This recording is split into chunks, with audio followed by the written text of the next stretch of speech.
questions, please feel free to. Um, this is not like me just giving instructions. This is open session. If y'all got questions, whatever else, we'll just give it another minute or two, let some people jump in, and then we'll get into it. What's up, JT?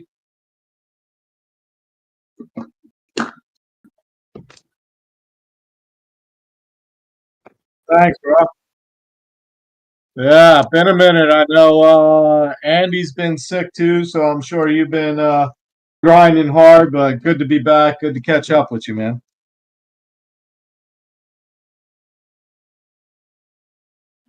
Yeah, lot long travels, but good times, man. I had a really good time. I actually just got home yesterday, so yeah, everything was good. But I swear, you could probably like time the market around when I'm not around to look at charts. Because it seems like whenever I'm not around to trade, shit fucking mega rips. Yeah, no doubt.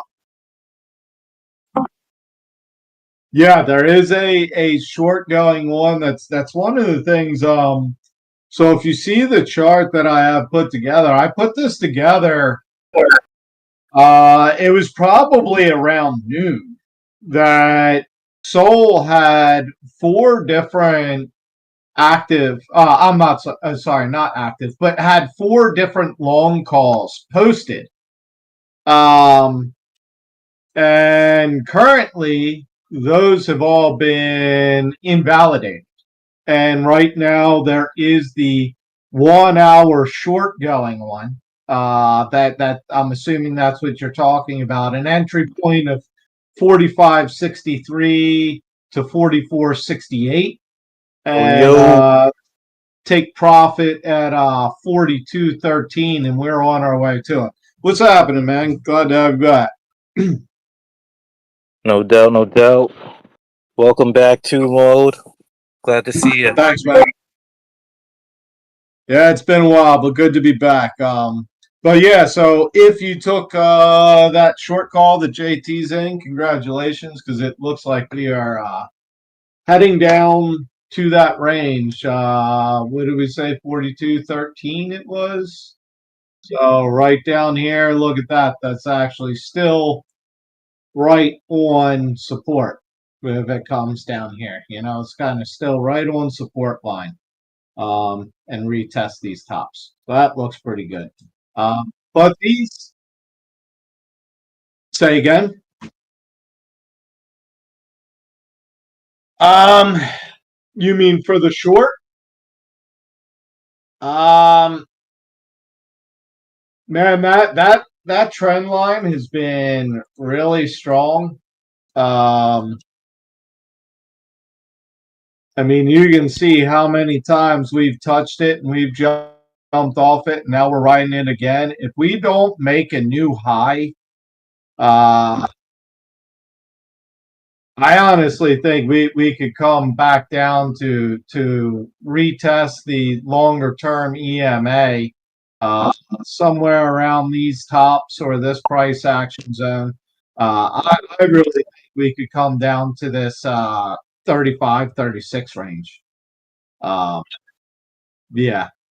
Uh, I mean, you can see last time when it's starting to flatten out, you can see it touched the trend line and it took off. It's been doing that. It flat take off, flattens a little bit, takes off.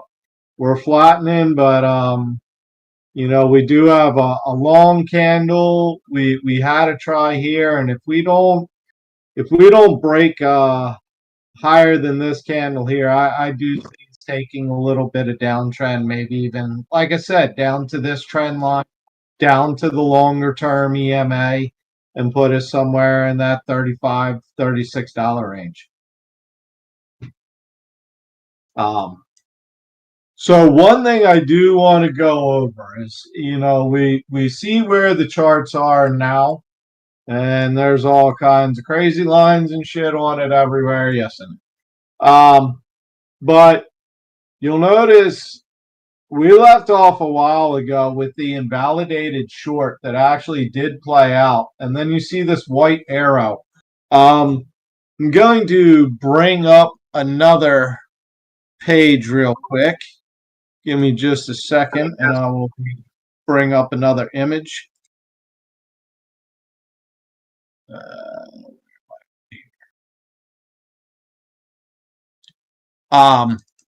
So I don't know how many people actually go pay attention to these. Let me see, what was the first one? Okay. So I don't know how many people go pay attention to these, but I do make updates inside of the Trader Tuesday, right? So after we do this session, I put up the chart of what we talked about, but I do go make updates as well. So I just want to take a look back at what happened, where we were at, and the indicators that we had to catch this big move. So you guys can go ahead and read. I'm not going to read the entire thing to you, but basically, you can see I had this green dotted line, and that was an area that I really thought was a good support area, right? We also had this box, this zone we thought we would fill, and we had this box that I thought we would get down to and potentially fill. But we tapped into it. Go ahead. Talking about Solana price. Correct. Do you see the image I'm sharing? And the Thor manual calls, where it tells you to get in and get out. No, that's not what these boxes were. No. And today, these boxes were just zones that price jumped through really quickly that I thought we would revisit. And basically what I said is, now that we broke the steep downtrend, if we find support and make the higher low. right now. What's that, dude? I don't know if he's hot micing or what, but okay. So what we were looking for was, we broke the first steep downtrend. Are we looking for the higher low, right? And I said I would close my short position and look for those indicators, right? So let me bring up the next.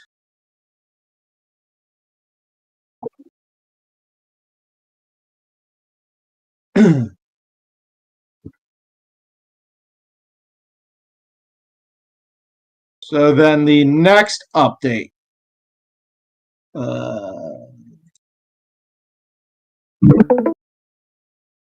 Okay, so the following update. Can you guys see this? Yes, we can see We it. broke.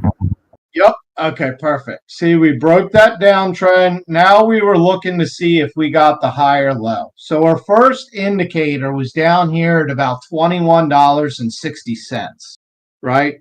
That's where we broke downtrend. Now we made the higher low at, $21. Now we broke the main downtrend at around 22. And what do we get? We got the break and the retest. We got the break and the retest. Higher low, higher high, higher low. What is this an indicator of? A higher high. So it took off moving. So you could have seen this here, making the higher low, refilling this zone, and then here making the higher low, right? So that's basically what we were calling for.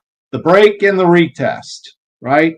The break and the retest making a higher low could be indication that we could be going up. So what we said next was, well, how do we know which way we're going, right? How do we know since we're getting near this daily short, right? And that's what we talked about here. It looks like Sol needs to pull down, but it could keep ripping. So how do we know? We want to watch uptrend green lines, and we want to see if we have a break and a retest of these green trends, right? So what we got now, I'll go ahead and I'll pull back up the chart and show you where we're at in the chart currently.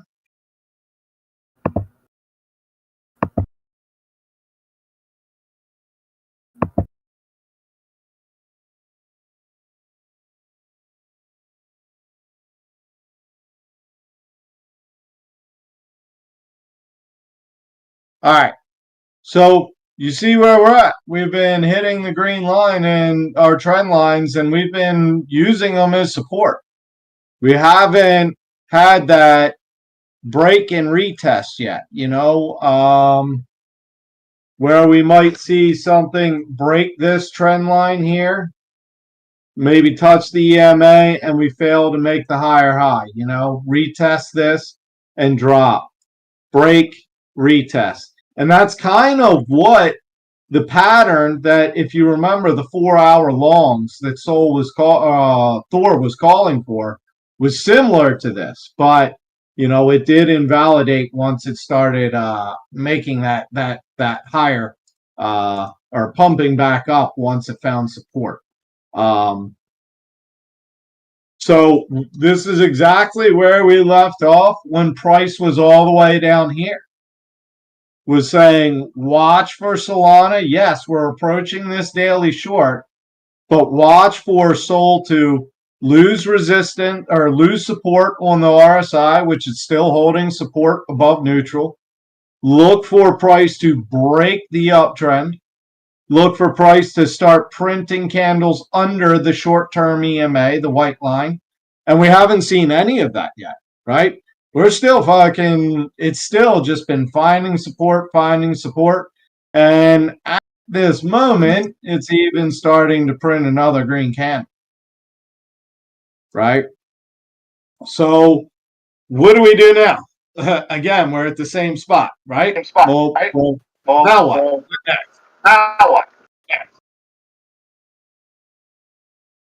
So we see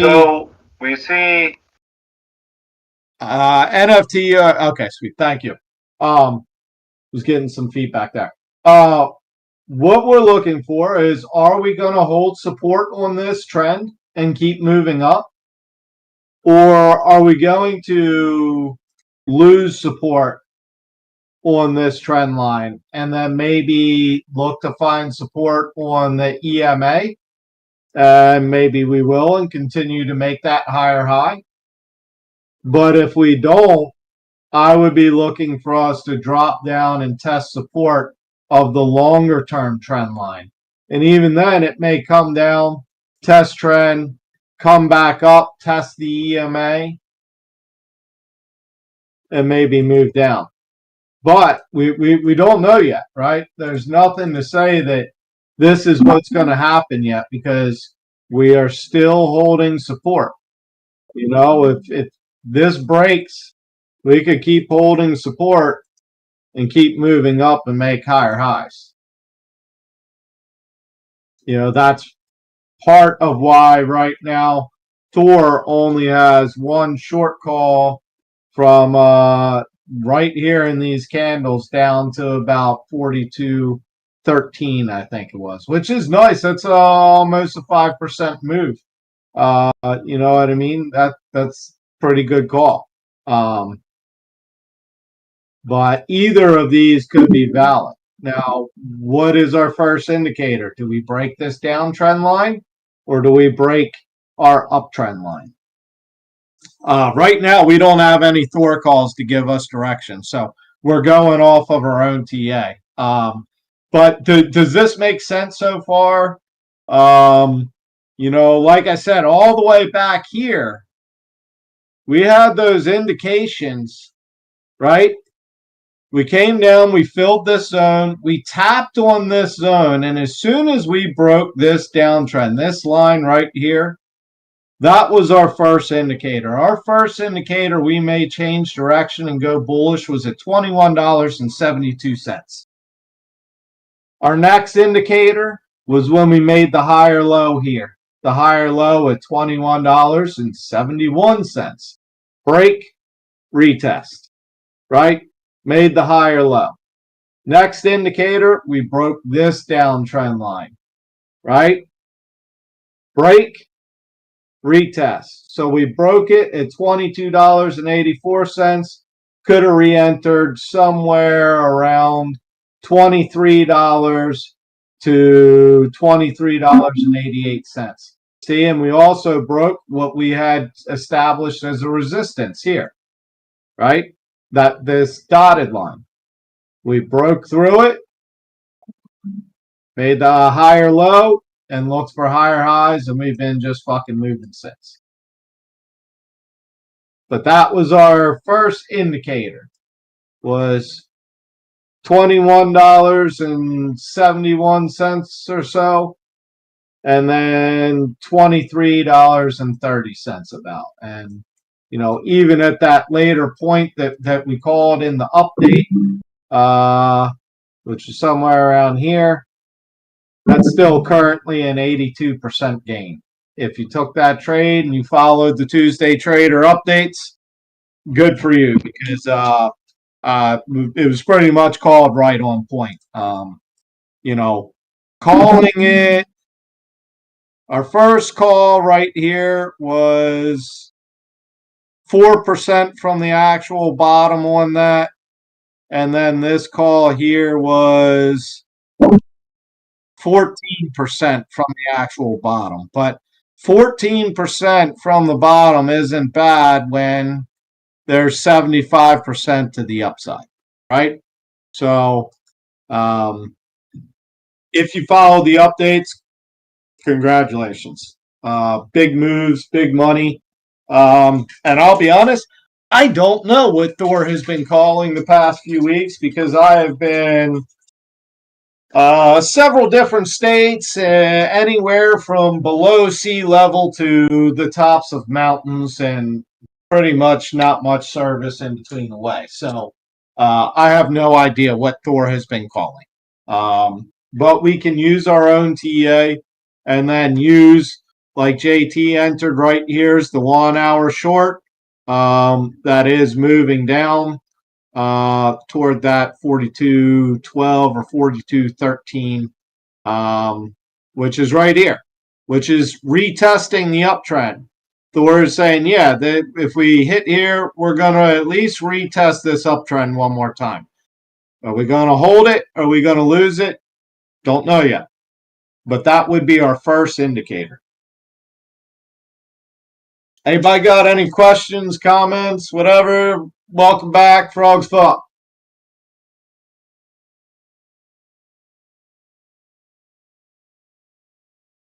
Yeah, man. There's been so much volatility, dude. I've been mentioning it in the Discord, but one thing like I've been wary of is just shorting Sol right now during these major pumping times, dude. Well, one thing is, this is honestly just that this is opinion, not financial advice. Do your own research, but I think many people would agree that Sol was one of the most manipulated assets during the last bull run, last cycle, whatever you want to call it. Usually the most valuable assets are the most manipulated and the most fucked with by people with big money to make big money. So I fully understand what you mean. Sol, even though Sol has increased by 100% over the past month, it's still undervalued. I get what you're saying. I tell you what, my contract's fucking ripping. My contract is up. I believe it was 36% the last time I looked. So, if you've got money in the contract, it is most certainly performing on the micro and macro trades.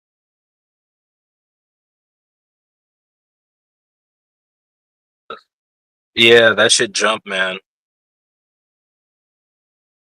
Yeah, dude, Thor's fucking powerful. And I mean, we've been seeing what Thor and the contract could do in little sideways movements and not much volatility.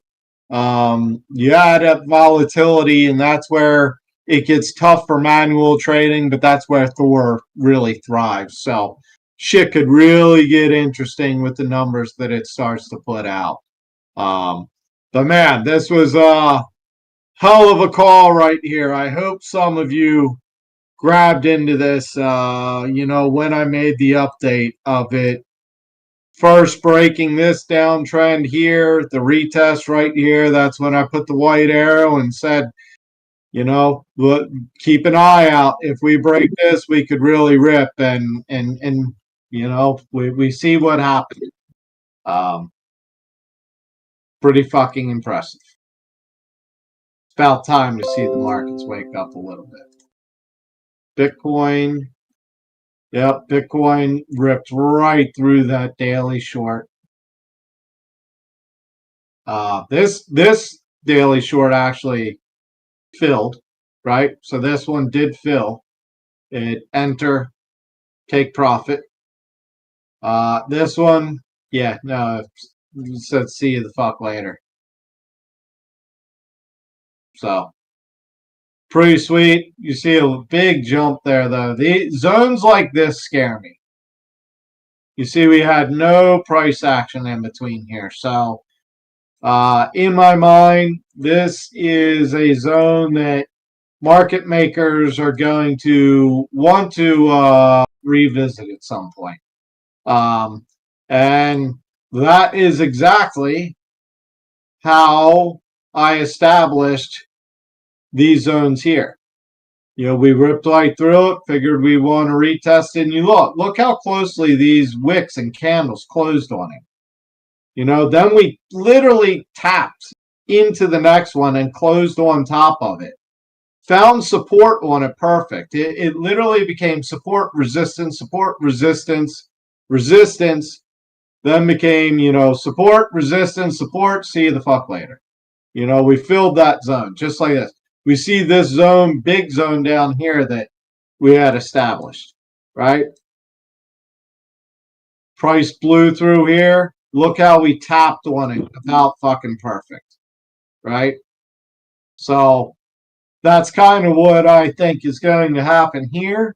We're either going to refill this zone or this could become, the support. But I wouldn't be surprised if, we kind of retest the EMA, fill this zone, and move on.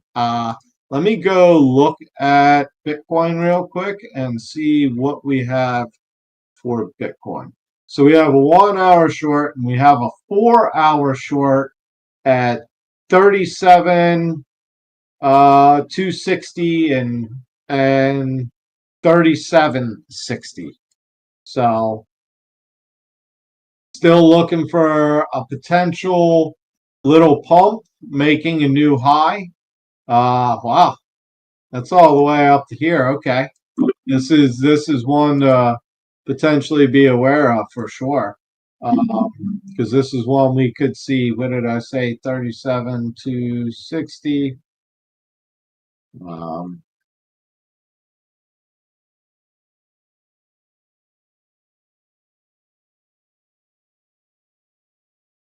Somewhere around there, and then 3760, right? So we could be looking at this as a potential short zone.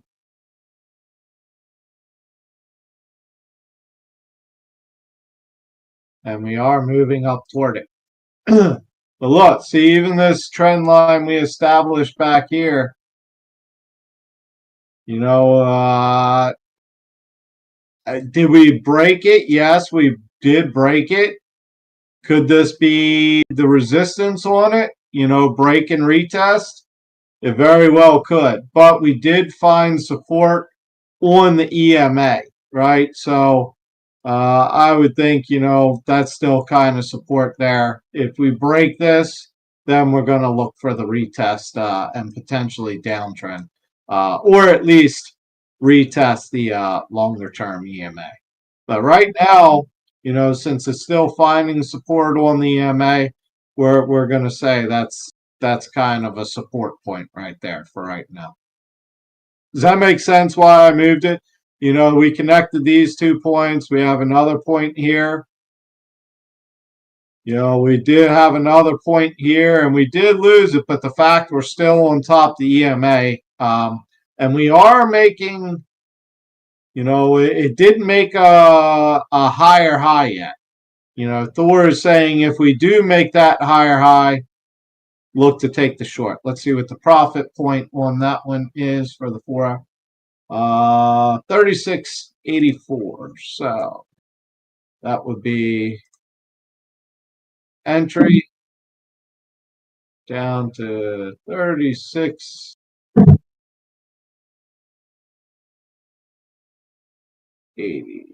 94 short right there.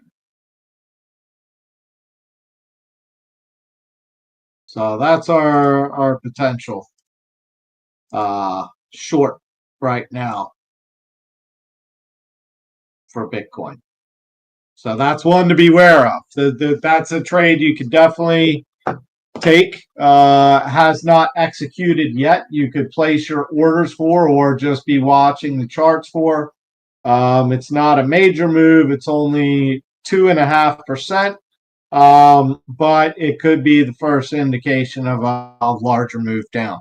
I would really just kind of watch to see when we break this initial trend line. Again, break and retest.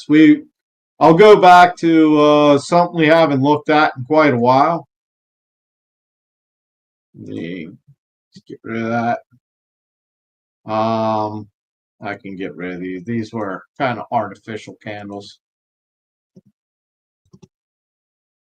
But this is, and if you want to look at this further, go back into the Tuesday Trader Review. I believe it was called Identifying Trends, or something like that. You'll figure it out. But what we often see in the pattern, you know, for a reversal to go high, right? What we saw here. You see how we got the higher low, that kind of W forms, and then we got 1 move, 2 move, 3 moves, right? So if we go here, let's see what we often see. We often see the W, 1 move, you know, higher high, higher low, 2 moves, higher high, higher low, 3rd move, higher high, higher low. Our first indicator would be a lower high, right? Our next kind of confirmation would be losing the trend line. The break. Lower low. So we have a lower high and a lower low. What's that indicate? A lower high. So we break the trend line, right? And we retest the trend line. That's an indication. This would be your point to short on the break and the retest. So let's go back to Solana. What do we just draw out here?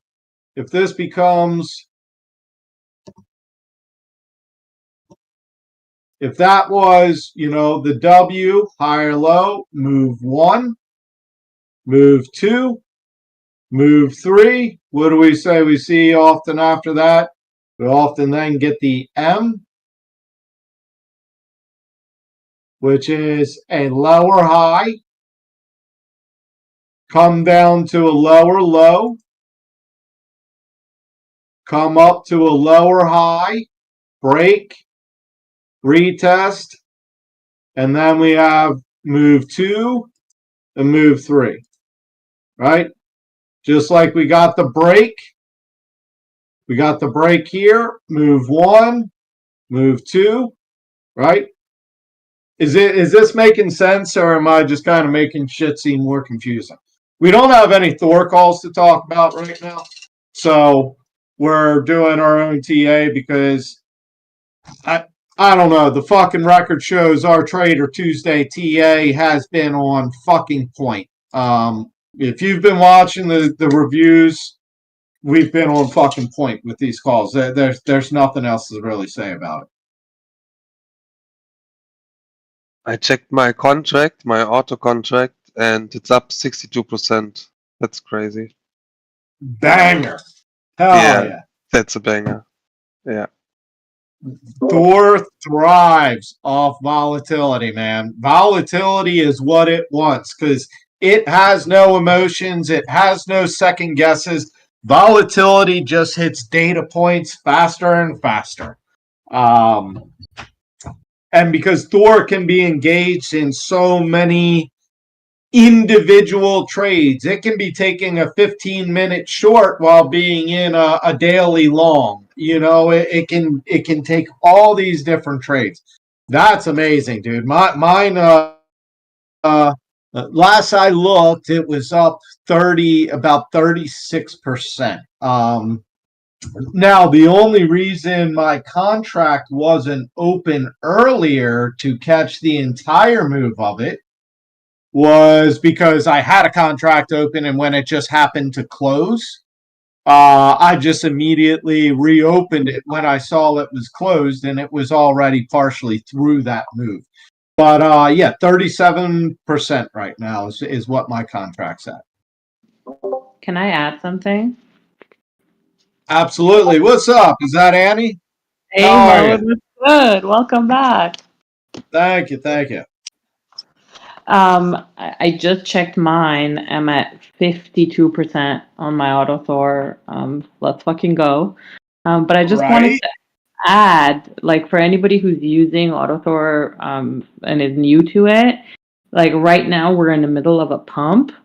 So fuck yeah, we're gonna be seeing all these like gains and great percentages, but there will be times where we won't be in a pump like we dealt with like what a few weeks ago before this big pump, and or the market will be going sideways, and you're gonna sit there and think, oh, I'm not up that much, or oh, it might show that I'm actually down a few percent. Like if you remember, Mode, a few weeks ago we were talking and it showed that I was down 12%. But Correct.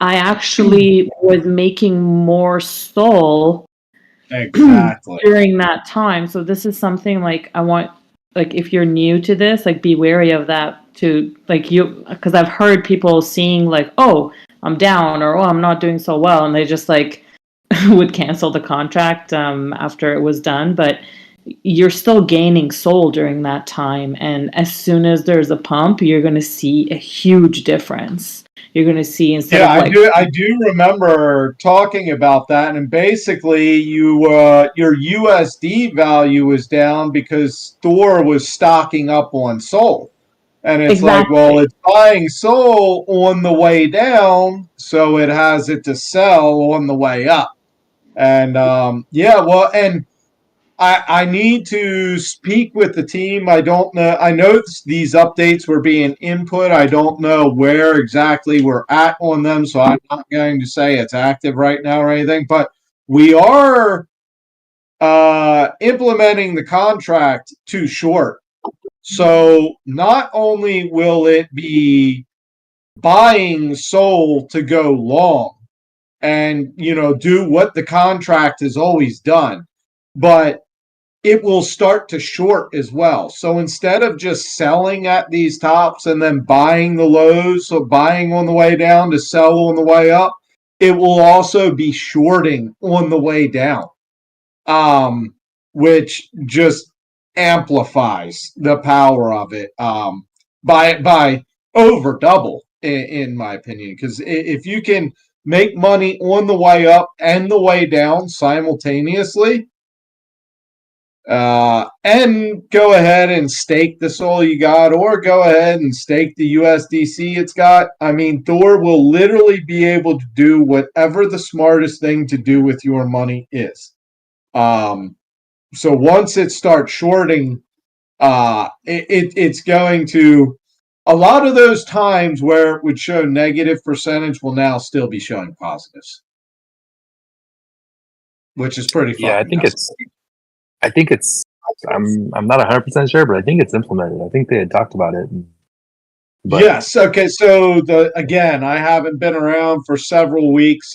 We had it built to where it was working, but I believe there was an issue with volume and trying to get it to trigger and fire.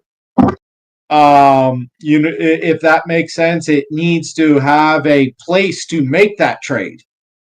And have people willing to buy long if it's going short. And I think just there may have been an issue with the volume, but I know we had it built out. Whether it's actually fully working right now, I just don't want to say because it's been a while since I've caught up with all the details with the team on everything. But yeah, it would actually be dope if you guys had stats on how it's making its money, like off of shorts or longs. Like if you have stats on that to show the breakdown. There is. If you go to your Thor auto contract and scroll down, it'll tell you the recent trades. Every time it buys, every time it sells. And if you look on the little chart, candlestick chart down below your individual contract stats, every time you see a green circle, it's stocking up on SOL. And every time you see a red circle, it's selling SOL. I meant totals. I meant totals, like how much money it made off of shorts or how much money it made off of bonds. Oh, okay. Gotcha. That is something I'm sure we will build out because it only makes sense to have that information. I'm sure that's something that will be added to the UI. That's something that I'd want to know as well. You know what I mean? So that the UI on it is going to change. And if someone, seriously, if you guys have a suggestion, love to hear it. We need to make a way for, just like you were saying, Andy, you're looking at it and you're like, well, to me, it appears my contract is losing money. This isn't good. But it was how much more Solana it was accumulating to then have to sell on the way up. And now you're at over 50%, which is fucking awesome. We need a way for the interface to show, okay, maybe your USD volume's down, but your buying power is up. And this is things we're really talking about as a team because in my mind, one of the most, if not the most powerful thing developed by Sile and Cyberfrogs, it's the automatic contract, the auto contract, right? The auto contract works and has outperformed Solana and outperformed staking. I believe the stats that Andy gave was by over 30%, and that was before this pump, right? So we need a way for the contract to very clearly and explicitly show that it is outperforming just holding Solana, or it is outperforming just holding USD, and it is outperforming holding Solana and staking it. It's literally whatever you wanted to do with your money, all in, all out, or partial, it's still outperforming it. So we need to come up with a way that you look at the contract and it's pretty much just dummy proof. People that don't even know what they're really looking at see how powerful it is. And right now it doesn't do that. So if you guys have an idea, just like you said, you'd like to see what's it making off of shorts, what's it making off of longs. Anything interface wise, please drop open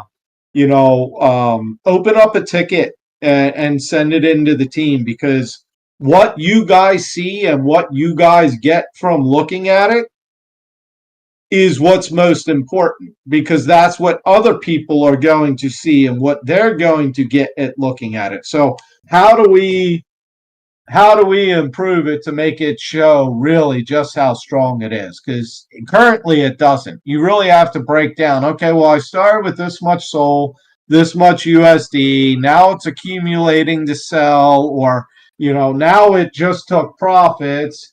It's not very clear on how powerful it is, if that makes sense.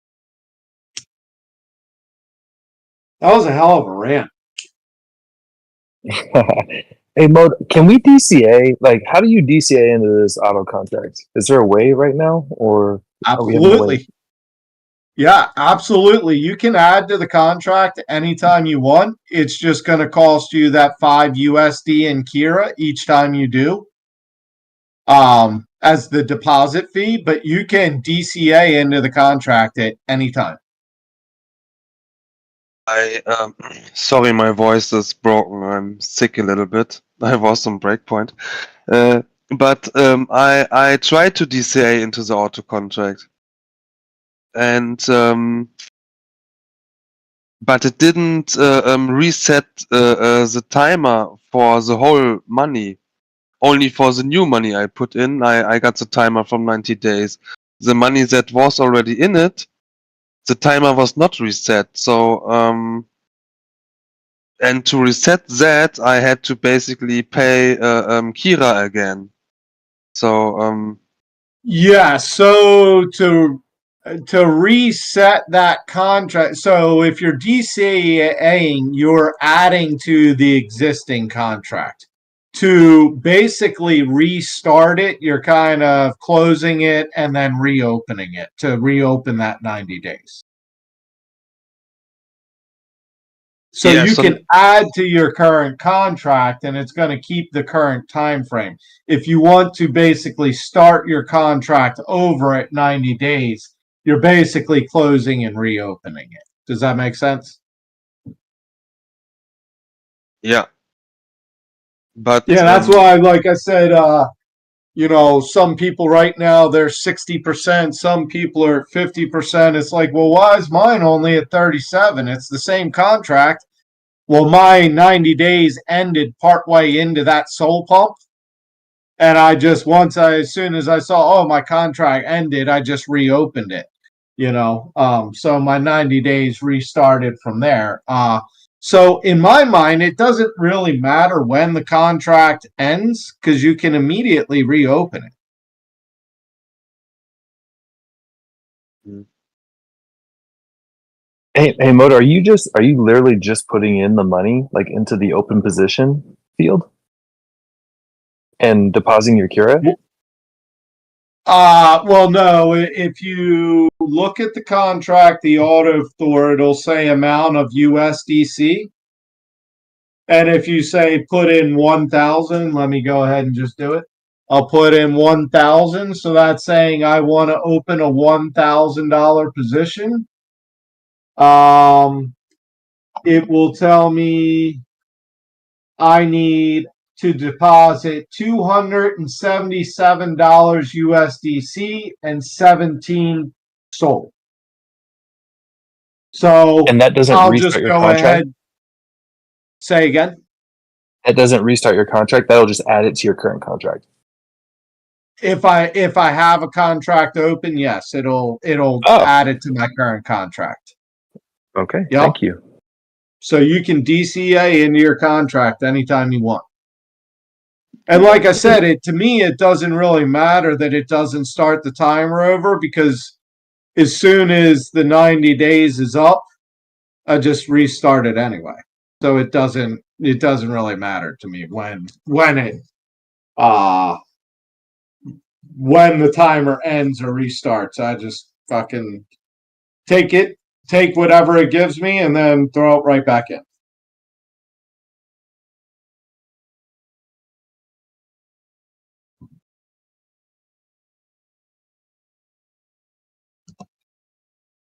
Any more questions about charts, contracts, anything? I have a question for you, Mo. Fire. It's not about AutoThor. It's about manual trading.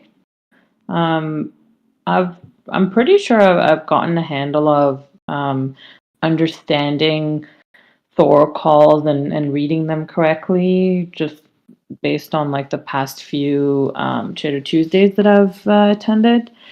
So I was feeling really brave. I think it was like a couple of weeks ago to try setting up my very first manual trade. Nice. And I'm pretty sure like I did everything correctly. I set in the TP and I calculated the RM, put the stop loss, everything. Unfortunately for me, it was like right that day when Sol started ripping. Right.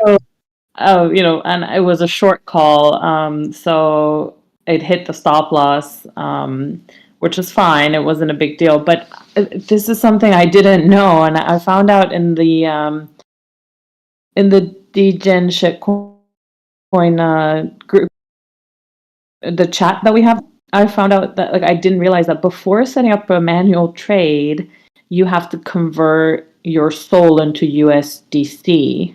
I didn't know that, so I just put it in as SOL. Can you go over that and like explain that to me and like why and like why somebody was like, I'm oh my not god. I'm not sure what you mean. So like I used SOL to trade instead of USDC. To make a short? Yes. So like I went to, I can't remember which exchange it was. I think I was using Drift. And in there I set it up and so like when you deposit money into your wallet in the exchange, I used SOL to exchange and they told me like that's a mistake. It should be USDC.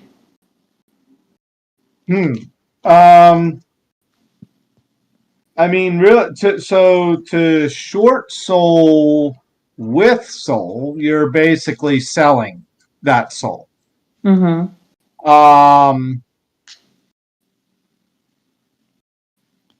So I'm not sure if you just sold the Solana or if Drift has something that's allowing you to pay in SOL instead of pay in USD. Like open a contract using your Solana value instead of open a contract using your USD value. Yeah, and it ended up like charging me a fee at the end and I had to pay. It was very confusing. I was trying to figure out what I should do.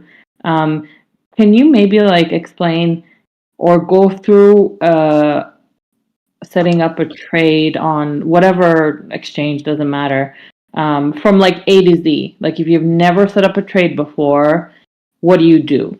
You connect your wallet, and what do you do? All right, give me a second. I will pull up Drift. For what it's worth, yeah, I had to do the same thing with Drift. I had to set up an account and then add USDC to the account, and then from there, yeah, I was doing longs and shorts from there with the USDC in the account. Right. So Yeah, basically, kind of like when you open the contract, you have to put the money into it, and then it has the money to work with. So in Drift, you need to put the money into Drift, and then it has the money to work with. You have the money to trade with inside of Drift. So that's what I did, but I didn't know that I should like put in USDC to do trades. I just put in like straight up SOL. I deposited SOL and I didn't exchange anything. I don't think that I don't really think matters. you have to. I actually did my first Drift trade not that long ago, and it was straight with SOL. I just deposited Sol and then set up my short call, set up my sell point, set up my stop loss, and everything was with Sol. Yeah, I think you just funded it with Sol instead of funded it with USDC. Yeah, and the guys told me that's like they were like, "Oh shit, on you're like going pure degen." I was like, I don't know the difference. Well, you have more of a, I guess, a baseline with USDC. That's why you'll hear everybody, the guys advocate for spot trading. Because if you are using your Solana, if you miss the market when it jumps like this, then you're really missing out. If you are using USDC and the market really jumps like this, well, all you did was miss the jump, right? You didn't miss out by not having that SOL. So that's why you hear them advocate, spot trading a lot. Actually buying the SOL and not just buying contracts or perpetuals. So I guess it's just using the USDC. It's just what are you more comfortable using? Do you want to use the Solana you have, or do you want to use the USDC you have? Most people want to be accumulating more Solana, right? Right, so it makes more sense to use USDC, correct? Yeah, I would fund it with USDC. Gotcha. Can you Yeah. like go over setting up a trade just to like go I will over it? as much as I can here. Yeah, Can you guys without see the actually screen? doing it. Yeah, so let's just say I wanted to short here. Let's say, okay, I see we didn't make the higher high. Let's just say it did break a trend line, whatever. This is all hypothetical. So my order type would be a limit, and now I put in the price. Right now, the current price is 42.51, right? Somebody's hot micing pretty bad there. Getting feedback from someone. So you would put in the price. Let's say, let's just say I want to sell it at $44. That's what I'm going to put in. $44.05. That's the price I want to go short at. Now, how many SOL do I want to sell? Or what USDC value? Let's say I want to put in $100. It's not letting me do it because I don't have my wallet connected. But I would put in, if I want to put $100 in, I want to go short with $100 at 44.05, right here. That's what I would do. Limit order, that price, and how much USDC I want. Then it will, right underneath here, it will give you the option of stop loss and take profits for perpetuals or for contracts.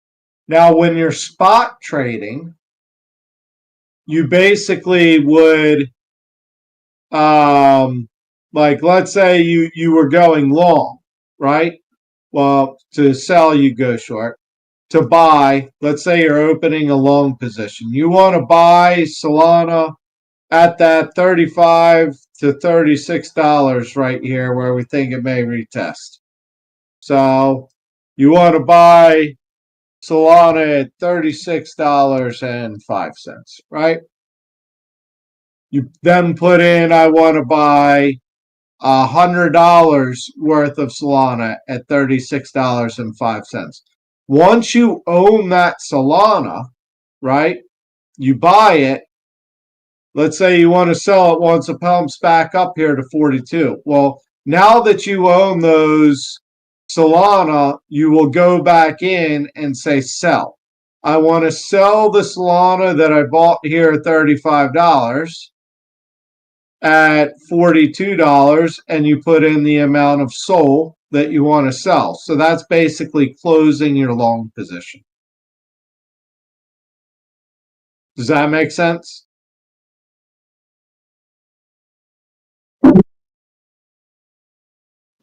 Because that's the difference between spot and a perpetual.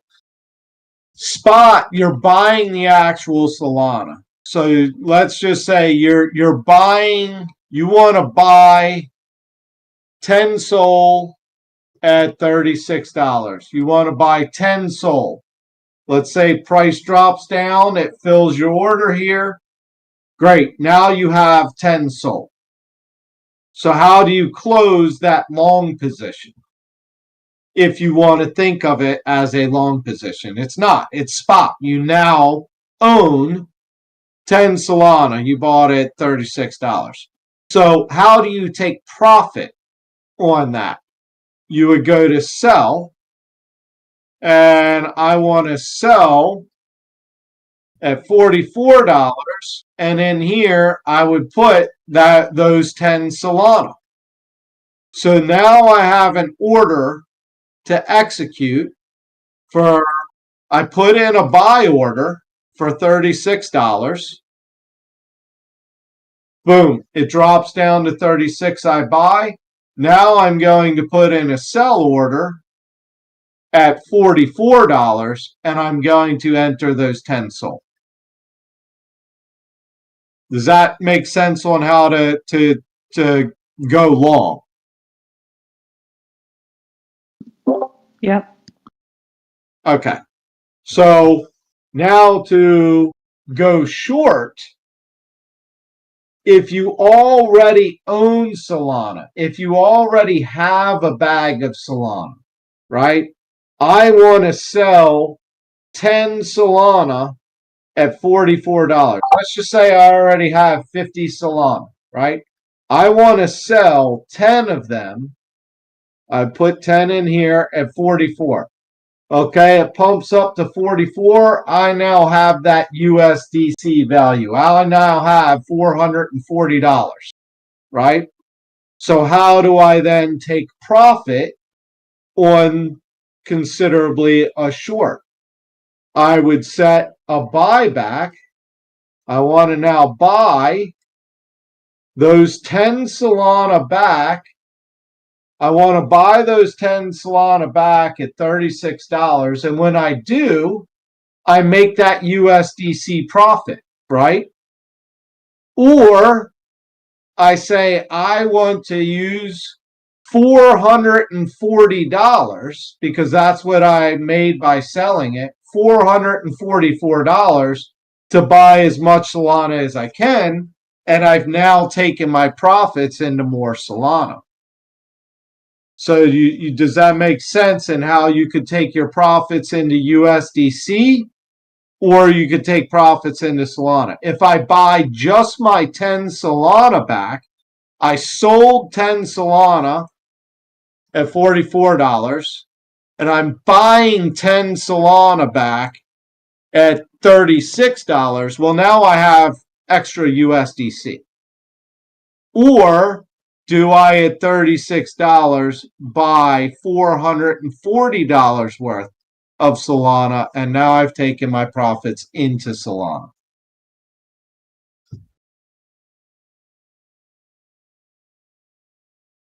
Does that make sense on how to do it with spot contracts? With Solana, you actually own. Yep, that's kind of what I did with what I shorted. Right.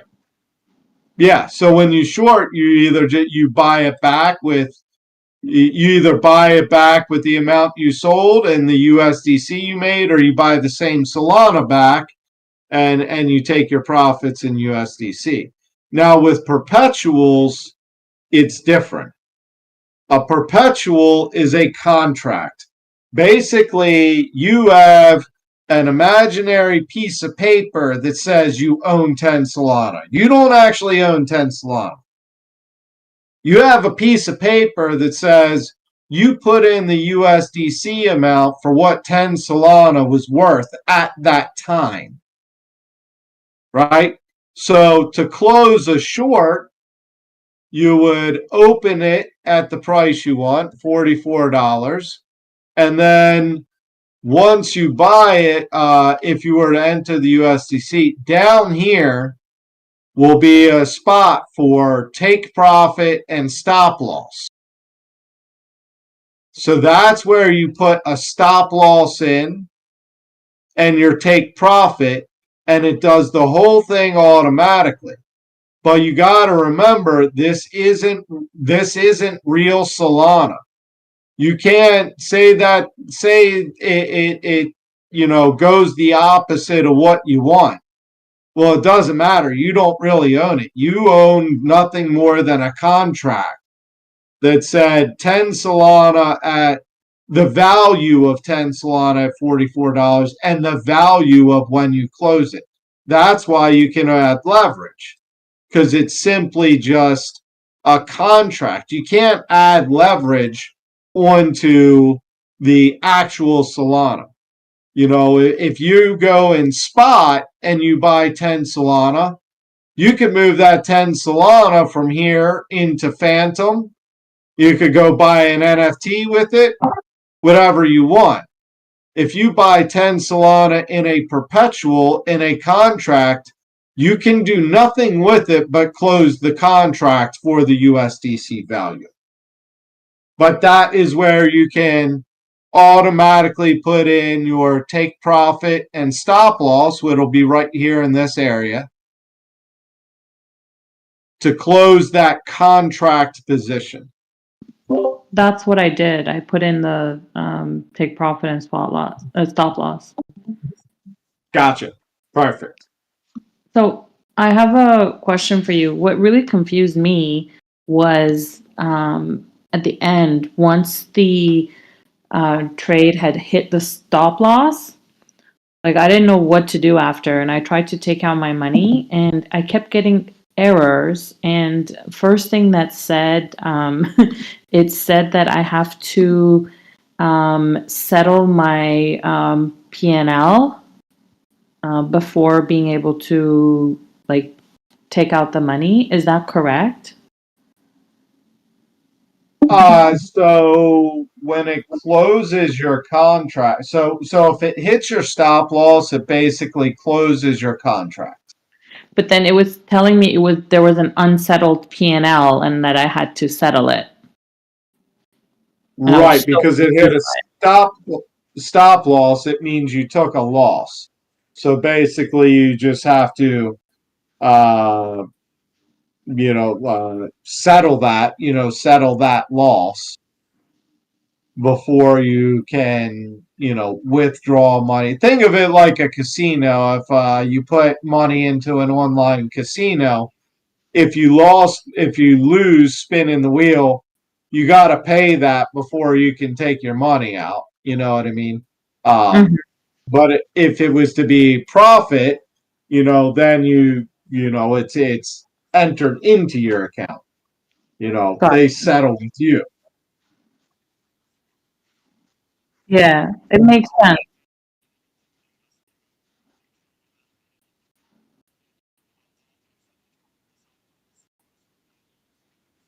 Mm.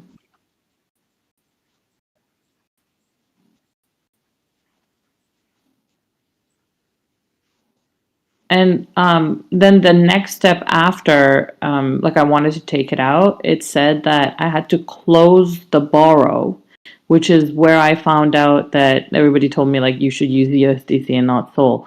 So I had to do something called close the borrow, and I had to like switch from the Sol to the USDC. I That's had not no idea. something I'm familiar with, actually. Yeah, So like I had no idea what it was. I have a screenshot of it. If you want, I don't know how I can share it. You can take a look at it. See where it says unsettled P&L in there? Uh-huh. I think you have to go into that, and then there's a button that says claim your money essentially, or you have to do the swap. I've only done it on the perpetuals. I haven't done it on the spot, so I don't know what happens. So But I hit the PNL, like I did that, and then after that I still couldn't take the money out, and then I found out I had to do something. It literally says close borrow, and I had no idea what it was. I took a screenshot of it and I shared it with the chat. Interesting. Yeah, that's not something I've encountered or I'm familiar with in order to really have any advice about that.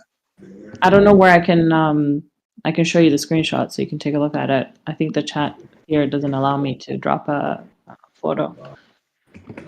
What kind of bullshit is that? I don't know. We need someone like SWAT Goblin that knows what to fucking do to maybe change that. Oh, he's in here. What's up, SWAT? No, I honestly, I don't know how to, if that's a setting we can change or what. I'm gonna have to play. I'll play with Drift a little more this week. So maybe I can have a little bit more answers for things like this. Because I honestly really just don't know. I don't use Drift too much. Yeah, for beginners, it's really confusing. It took me a while to set up here a trade. Yeah. Gotcha. What would you recommend for beginners? I don't know. I'm a beginner and I used Drift as you the first time, and it was also difficult for me. Yeah. So Hutch says he uses Jupiter perpetuals. I have used Jupiter as an exchange. Oh, no, he said no, I don't. I don't know anything. Not financial advice. Do your own research. It sounds like Jupiter has perpetuals. You should never. I have used Jupiter for spot trading several times. I have not used anything as far as their perpetuals up. Fuck it. Let me pull it up and we can at least look at the interface. I saw it too. I deposited in it, but I have no idea what the fuck to do. I just whenever a Mickey says something, never take it fully seriously. All right.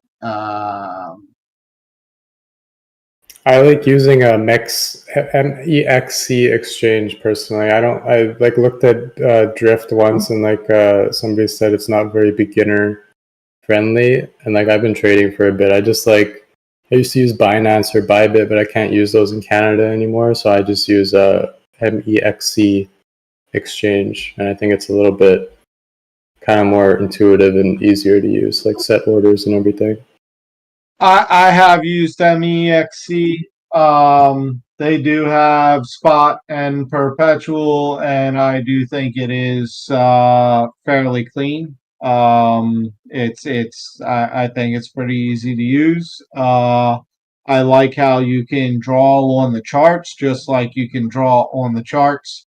I don't know that it really saves it for very long, but you can draw on the charts just like you can draw on the charts with TradingView. You can literally change it to a TradingView chart up in the top. They have their own chart, or you can change it to the TradingView charts, which is pretty fucking awesome. MEXC was not too bad. I have used it before. So this is looking at the Jupiter perpetual. Same thing, you can pick your candles and time frames. On the Trader Tuesday, we usually always look at the 4-hour candle charts. So that's what we want to move it to, just so it looks the same as everything we've been looking at so far, right? That way it looks somewhat like the chart we've been looking at. Now, it doesn't look like this is a chart by TradingView, but it doesn't look like it really gives me any tools to fucking draw a bunch of fancy lines and shit. So here you can see it's long or short. Choose your perpetual, as your contract for long. Obviously, do you think Sol's going up, or is your contract for a short?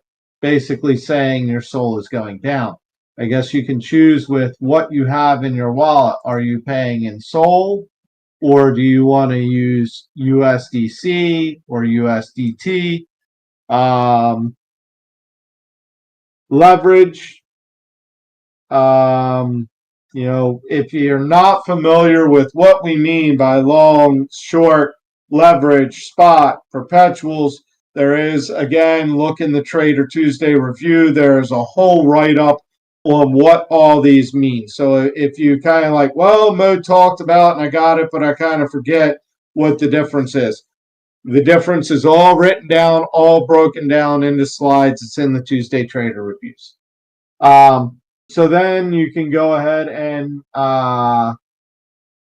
if I have my wallet connected, it maybe someone let us know. Well, can you then choose your take profit and stop loss position? I'm not really sure if I connected my wallet. Yeah. Okay. JT says yes after you open it up. So if I have my wallet connected, I choose USDC. I want to open my short position. I could put in what price and if I wanted leverage and take profit, stop loss, and go ahead and execute that trade. That's pretty cool. Show position on chart. I like that too. Not many places do that. So at least it shows you right there on the chart, gives you your own little cute visual. So you don't have to draw a bunch of fucking lines. Whatever.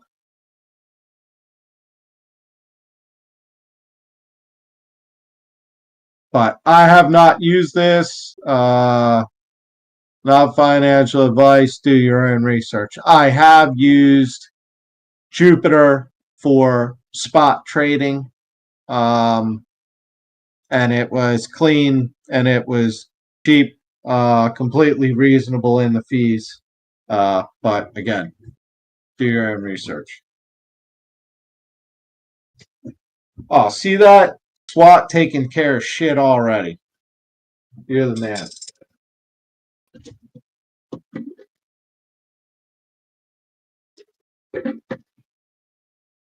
So did that help, Annie?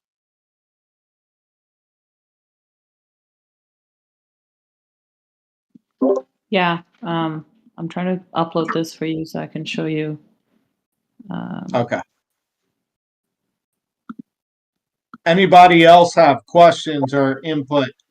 Feel free. This is not Mode telling everyone what to do or I know everything. This is a session for frogs to learn.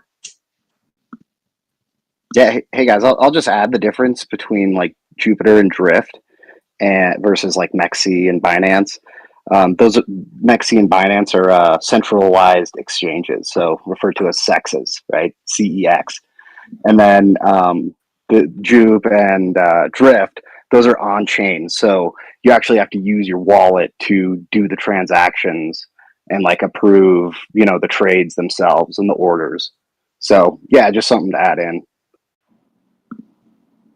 Yes, as a centralized exchange, you're talking Binance, Coinbase, Kraken, KuCoin. Those you are buying. Those are centralized exchange, just like you said. Where these are a DEX. Versus the CEX, like you mentioned, these are DEX, decentralized exchange. So, crypto is big on decentralization. You usually have a lot less fees when you do decentralized trading, but the centralized exchanges is you still can do your trading and everything. Binance, Coinbase, stuff like that, as far as spot trading. Some of them do offer perpetuals and futures, depending on where in the world you live. You may have restrictions and shit.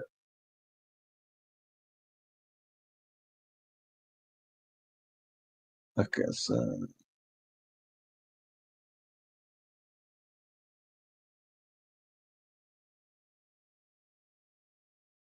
yeah, I don't know what the borrow really is. I see the picture uploaded, but Yeah, because it was like I'd never heard it come up in any of like Trader Tuesdays, and I was like, am I just dumb? Like, did I do I just not get it, or did I miss something? Like, it was very bizarre. I couldn't take my money out until I did that. okay, so that's in swap though. Yeah. It says So, close so you see how you have a borrow. negative balance on the USDC, and then you have a positive on the SOL. So I think you have to close that negative balance. So, with the swap that you're doing, you probably only need to swap about $10 worth of your SOL to pay off that USDC. And then once that's done, you can then withdraw from your Drift account into your wallet. And that's a guess because I haven't done this yet, but just looking at it, that's what I think. Yeah, so that's what I did, and then after that, I was able to take the money out, and that's when everybody in Degen Trader chat told me like that's like you went in with your soul, and that's what happened. Use USDC, so next time you don't need to deal with this. Yeah, that would make sense. Well, that probably helped a lot of people. So thank you. Because I'm sure someone else listening here was probably wondering the same thing.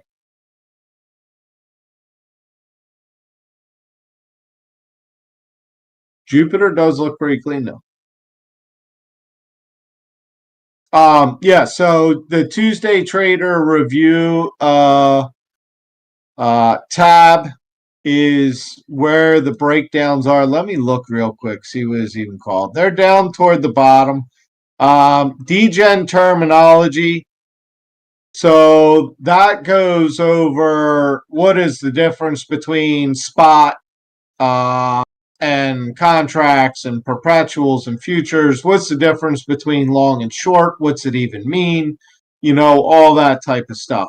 Trend identification, that's where we get into what is a higher high, what is a higher low, what is these W formations that we talked about, how do we connect these lines, and what's our indicators with these trend lines. Understanding time frames is another one that is in here. So this is an important one. A 4-hour chart. What does a 4-hour chart mean versus a 15-minute versus a daily? The chart time frame means for every one of these candles that you see represents 4 hours of price action.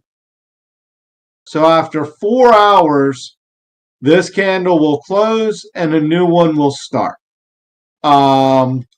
Which it will close in 2 hours and 39 minutes. In 2 hours and 39 minutes, this candle will close and a new one will start. If you go to daily, every 24 hours, one will close, one will start. So what is time frame relative in the Thor calls? Well, like a 4-hour short. That doesn't mean that it's going to, if it triggers, it's going to take profit in 4 hours. What it means is it's looking at the chart on the 4-hour time frame, and a 15-minute call can take anywhere from a few hours to a day. The hourly, if the call triggers, it can usually take from several hours, a day to maybe 2 days. Your 4-hour time frames, you're looking at that usually taking a day to a week in order for that to hit your take profits. And the dailies, they can take, a daily call can take anywhere from several days, several weeks, to even a month or more to hit it. So don't think time frame means how quickly the trade's going to execute. All that is broken down further in understanding time frames in Trader Tuesday. Brief touch on indicators. What are indicators besides Thor? Obviously, why are we here? What are we fucking even talking about? And it's Thor. Right now, we don't have Thor calls to look at. So we're looking at our own indicators, our own charts, our own TA, right? So I have what are indicators and what are some of them we use. You know, just like when we are looking at the chart, you know, when we talk about what is a higher low, what's a higher high, what's it mean when the short time frame EMA crosses above the long time frame, right? What's it mean when it crosses below it? You know, what does it mean when the RSI gets up here all the way at the top? What's it mean when it gets all the way at the bottom? What does it mean when it finds support here at neutral, right? So we go over all those different things in the Tuesday Trader Review under a brief touch on indicators. What do we have next? Things to consider when placing a trade. Have we made the higher low? Have we made the higher high? Are we finding support on the RSI? Are we approaching resistance? You know, what side of the candles are we printing the EMAs on? It's basically a short checklist that you could go through to consider, hey, before I place this trade, before I open this short, am I, you know, kind of weigh the balance of how many indications do I have that this may be the top for now? How many indications are there that it is going to cool off and go down? Or how many indications are there that we're going to keep going up? I mean, fuck it. While we're talking about it, let's talk about it with the chart. What indicators do we have that we might still be going up? Well, the white EMA, the short time frame EMA, is above the long time frame EMA. That's good for going long, right? That's why when it crosses, that's a sign that we could be moving long. But when it crosses here, doesn't mean you could get in the trade here. Look at where price was when that cross happened, right? Price was up here. So this is where you would have been getting in. So it's kind of a little bit of a lag, but still. So that's an indication that it could be continuing long. Another indication it could be continuing long is the candles are still printing up above the EMA, right? Look at all these candles. All of them are above, comes down close, above. Well, we're still printing above, right? We're also still above our trend line, right? That's bullish. We're also, for now, looking to find support on neutral, which is bullish. So what indicators do we have that could potentially show us to go short? Well, we hit red line up here. You see, if I open up the RSI a little further, you see we kind of red line here, which is a sign to cool off. Not always. You know, it did here as well, but look at all the other indicators. We got the higher low, right? So even though it said cool off, we're still got a higher low and led to higher highs. Higher low, higher high, right? And continued. So we did top out here. So for now, that was the temporary top. If we lose neutral and start coming down below, that's an indicator we could go down. If we start printing candles under the short time frame EMA, that's an indicator we may go down. If we break this trend line, that's an indicator we may go down. If we don't make a higher high, We've now made a lower high. That's an indicator that we may see what? A lower low.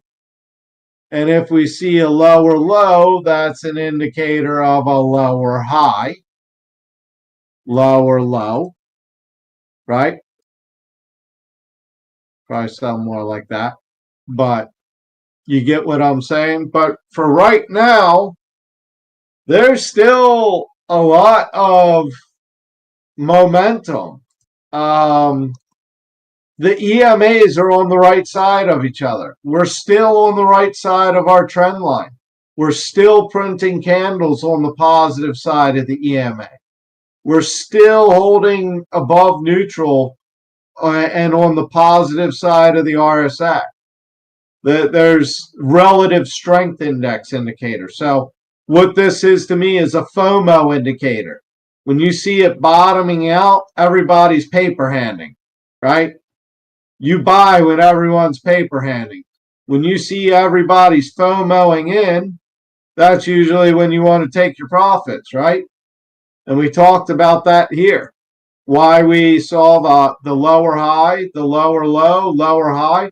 All right, make this short. Take this invalid, even though it invalidated, took that Thor short, wrote it down, right? Now that we found support again, found support, broke trend line, broke above neutral, indicator we could be going up, right? So, SOL looks strong. It does look like it could cool down and still be really strong. I mean, in my mind, we could see SOL come down, do something like this, come down to that 35, 36 range. And that's still super bullish because it would still be, probably coming down and testing the blue line. That would probably bring the white line through price like this back close to the blue line, but still have it on the bullish side, right? So there's that's a complete potential for SOL to drop from this 43 down to 35, 36, drop 17% and still be completely fucking bullish and ripping. So that's another way to understand time frames. Well, why would you think about potentially going short? That's 17%. If we're saying Solana could be finding support down here and looking to make a higher high in the longer time frame.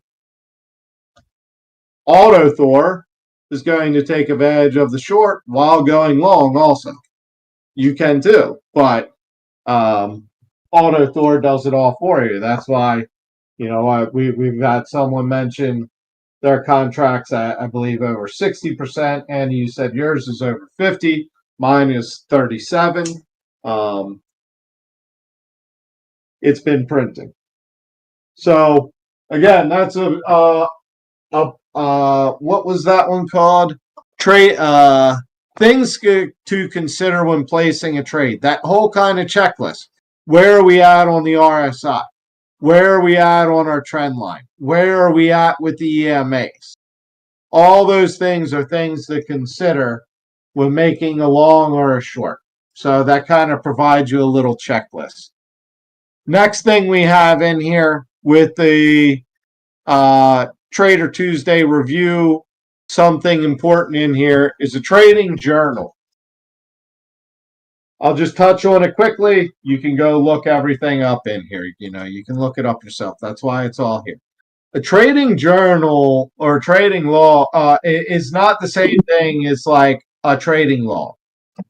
So a trading log is basically what trades, what price did you get in and out, what was your P&L, all that good shit. What's your stop loss? What's your take profit? What's your numbers and your parameters of your trade? You log it, right? It's not the same as a trading journal. trading journal, how did you feel when you went into that trade? Were you feeling super bullish? Were you feeling kind of questionable? Did you feel FOMO? Were you kind of angry because you lost money on your last trade? Where in the things to consider when placing a trade, where in that checklist were you? Were you above the EMAs? Were you above the trend line? Were you above the RSI, or were you below? Keep record of those type of things, and you may find out, every time I'm super bullish because I see this, it didn't go my way. Why? And then maybe you'll see what it was that gives you, the market's going to try to fake you out. That's what it does. The whole time it's trying to send you mixed signals, so you have mixed emotions and mixed feelings and make bad decisions. That's what the market wants to do the whole time. Fake you out to make you make mistakes to take your money.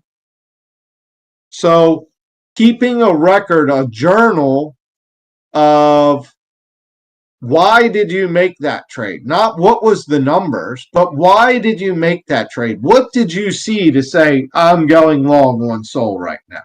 Or I'm making a short on SOL right now? Did you see it held the higher low, or it made the higher high, and now you're looking for entry on the next higher low? What was it? And that, in my opinion, will help you tremendously, because at the end of the day, drawing lines on charts like this and placing the trades are two different things. And I will openly admit, I am a way better analyst than I am trader. For me, it's easy to draw these lines on the charts and for me to say, hey, I think, if you look at each one of these marks, this was something that we called on Trader Tuesday, from our own TA. These were Thor calls, but you can see the biggest moves we made on our own TA. Even this one, this was an invalidated Thor call that my TA said it's still going to fill out, and it more than filled out. Came right down here to where it said take profit at the white arrow and look to go long. We've been fucking killing it, but I haven't personally been able to take it. Well, I missed most of this being away. So I can't always take advantage of everything that I can predict by looking at price. Trading and analyzing are two different things, but after we go through, I'm always updating in that Trader Tuesday review to say, hey, when you see it break here, if it makes the higher low, get ready. Well, then it did make the higher low. I said, okay, if it breaks this, get ready on the break and the retest. And you could have got in anywhere from $21.70 to basically $24.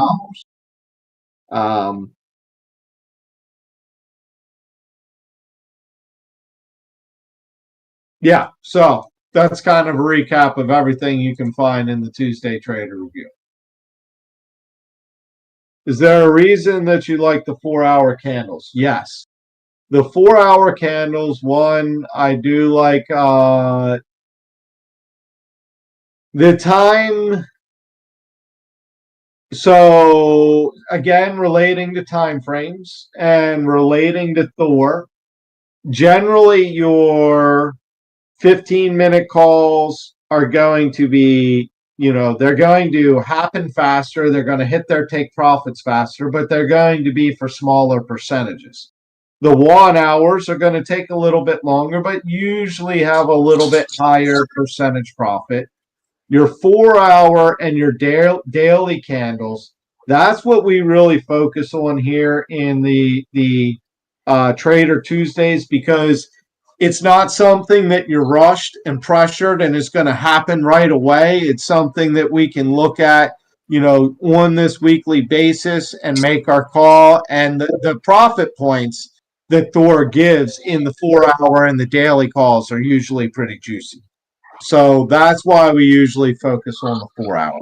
And personally, for the way I see patterns and operate with patterns within where am I in the cycle, these play out generally pretty well for me on the 4 hour. You can, oh shit, I just moved that. If we go back and look, you can see how we drew it out. Here's your lower high, higher low, which indicates what? A higher high. Okay, great. Now that we got a higher low still, what's that indicate? A potential higher high. As long as we're making those higher lows and higher highs, we can consider ourselves in an uptrend. As soon as we make the lower high and now a lower low, okay, get ready to short if it makes a lower high again. And as long as we continue lower highs and lower lows, we're on our downtrend. Once we break that, now here we have what? Our higher low and a higher high. So our next indicator to go long would be if we hold a higher low, and we did, and fuck yeah, let's go. But you see how these really play out well in the 4 hour chart. And identifying where you are in the trend. Someone keyed it up earlier. The little fucking the trend is your friend until the end, right? Identify where you are in the trend, and identifying where you are in the trend and riding the trend until the end. The trend is your friend until it ends. Then once you identify the next trend, ride it until you get indication that it's ending. These play out very well for me visually and to take advantage of on the 4 hour chart. And, Tuesday Trader Review shows record of that. We've done extremely well in the calls and the updates made. I know this chart looks a little crazy and a little overwhelming. I will clean a lot of it up now that it's all been posted in the Tuesday Trader Review. I will clean a lot of this up.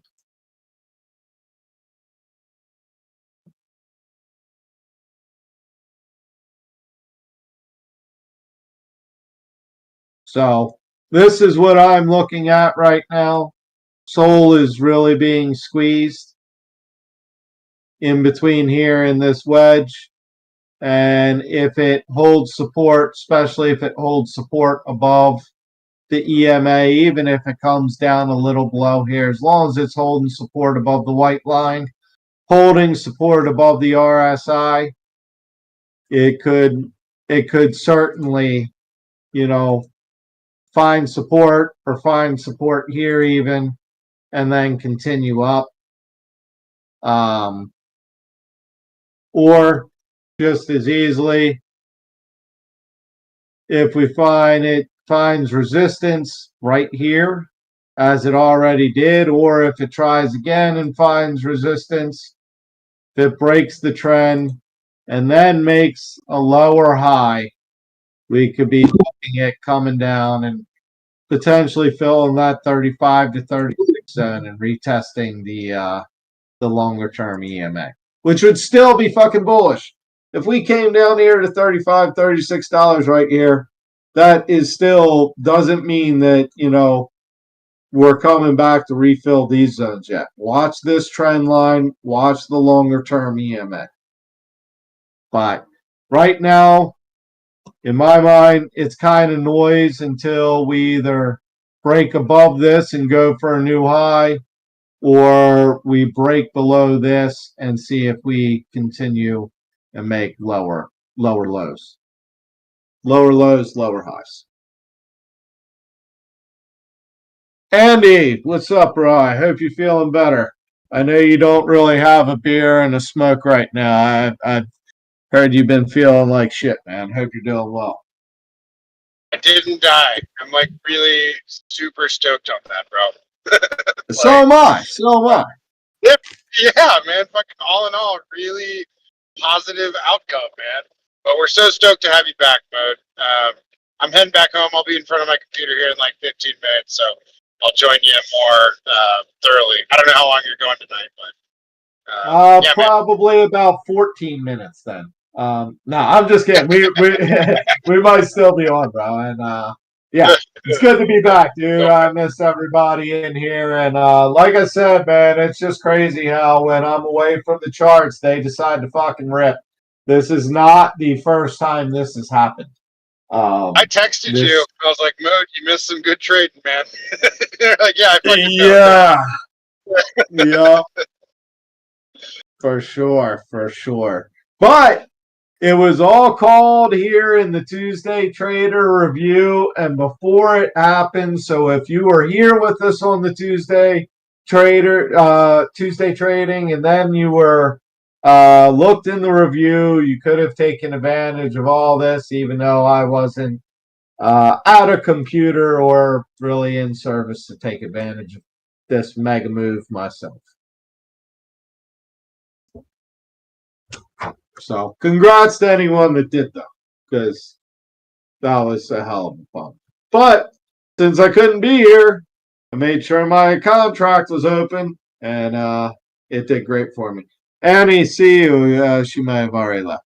Yep, she did. But peace. Thank you. Yeah, I am going to wrap up here soon. We are about 2 hours in. Anybody else, please? Questions, comments? This is not me pretending I know everything. I most certainly fucking don't.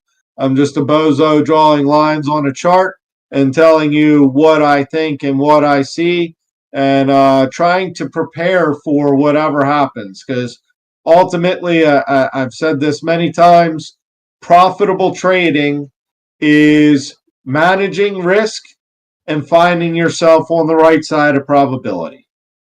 If you manage your risk, say again. I've got a request, my friend. So have we looked at any Thor signals today? Have we looked at any assets and seen what Thor is? I think for the newbies, they were stuck with me while you were gone, and that's pretty much all I did was interpreted Thor. I don't have it pulled up. I haven't personally looked at it, man, but I would be interested to see what your thoughts were on Bitcoin. And just see what signals say, and let's go from there. I'll go ahead and I'm even going to pull up my Thor Pro. Actually, no, I'll do it on regular since that's what most people have access to is the regular. Give me one second and I'll switch over to it. We did talk about some of the there's not much going on with Sol. There is an active call with Sol. But it was too far gone to really get in by the time we started stream. And then we did talk about the Bitcoin short that is coming up, and I believe we said it was about 2.6%. So yeah, when you look at Thor, basically you have the drop down menu to choose your asset.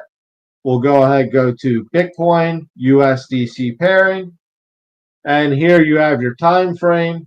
Again, what's that mean? Each of these candles, a new one prints every 15 minutes on the 15-minute time frame. You see here these asterisks. That means there is a call, Thor call on the 1 hour, and we have a Thor call on the 4 hour. So we're going to look at the 4 hour first because that's usually the juiciest, like we said. So yeah, this is the call we talked about. And you remember I drew the box on my chart as well. I draw the box like this, and then I like to take it one step further on my trading view charts. And what I'll do is I'll put a small rectangle for where the profit zone is and make it a different color. That way, it helps me visually see where Thor is predicting potentially a retest zone, and what my own TA lines up with when I see the take profits as well. But this is a call that anyone watching can set up right now. We have not reached this zone between 37,260 and 37,60. You know, you see right here, there's your entry zone, and your take profit would be at $36,084. So again, I would draw my little box right down to here. And so I know that's where I would be taking profit at. And you see, where does that profit point put us? Right? If you look at the dotted line of the crosshair right here at the profit point, you see that's been resistance. It's been resistance and resistance. So it could potentially become support. Will it? Don't know. Thor's just saying if we hit 37,260 or 37,060, if we hit in that range, we are going to test this resistance zone as a support. Doesn't mean it's going to hold it. Doesn't mean it's going to fail. Just means it's a high probability to retest it, and that's where you should take profit. Risk management, like I just said, profitable trading comes down to two things: managing your risk and finding yourself on the right side of probability. So what you do is the amount you are willing to lose. So to say take profit 1 point, I'm willing to lose $10 on this trade. Let's just say, let's go a little bigger. Let's just say 50 so we see the numbers a little bit more. If I calculate, it tells me, okay, for a risk to reward of 1 to 1, I want to short or sell Bitcoin at this price, stop loss here, and we already looked at the take profits, right? If I want a little bit more reward to my risk, let's just say a 2 to 1, then this is my sell, how much Bitcoin to sell and at what price, or where to open my short at what price for how much, and where to have my stop loss, and again take profit. So use the risk management tool. Thor will help you find yourself on the right side of probability. Andy, I don't know if you're still available, but what was Thor say the past week, 2 weeks, while shit's really been ripping as far as profitable, hitting take profit ones? We'll Are find you talking about like the hit rate we had for last week? Yes. What's the current hit rate been like? I'd have to run the numbers. I don't want to talk out of my ass, so I'd have to run the numbers. But yeah, I think on Bitcoin, if it's Bitcoin specifically, I think that we were at 71% last time I checked. But I was so fucking out of it last week, I haven't checked again. So we can. So when I last left, we were about 70%, 70% plus all across the board. So we'll just pick that arbitrary point of around 70% for right now. It obviously varies, but if you can manage your risk properly, and Thor helps you find yourself on the right side of probability nearly 70% of the time, you can very easily be a profitable trader. You don't even have to go through all the shit that I was just showing you on the charts and everything else. That is to learn your own TA. That is to learn to educate yourself on the market, how it may potentially move, taking advantage of moves that we see ourselves besides just Thor calls. But Thor helps you, again, manage your risk and find yourself on the right side of probability nearly 70% of the time. You can most certainly be a profitable trader.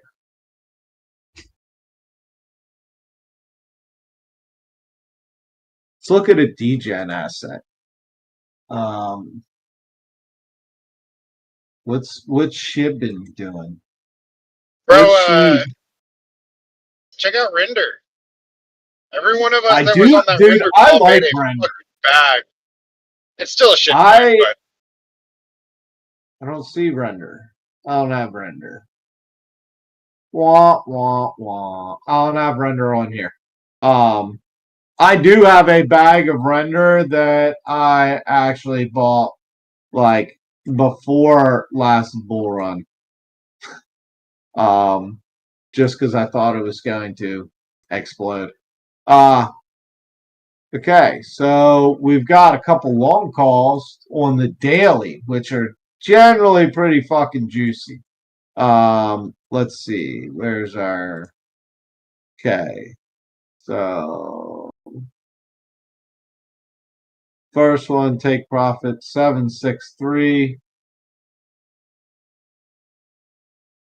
Well, it's not, it's just showing zeros on the side here. So I can't really say where 763 is.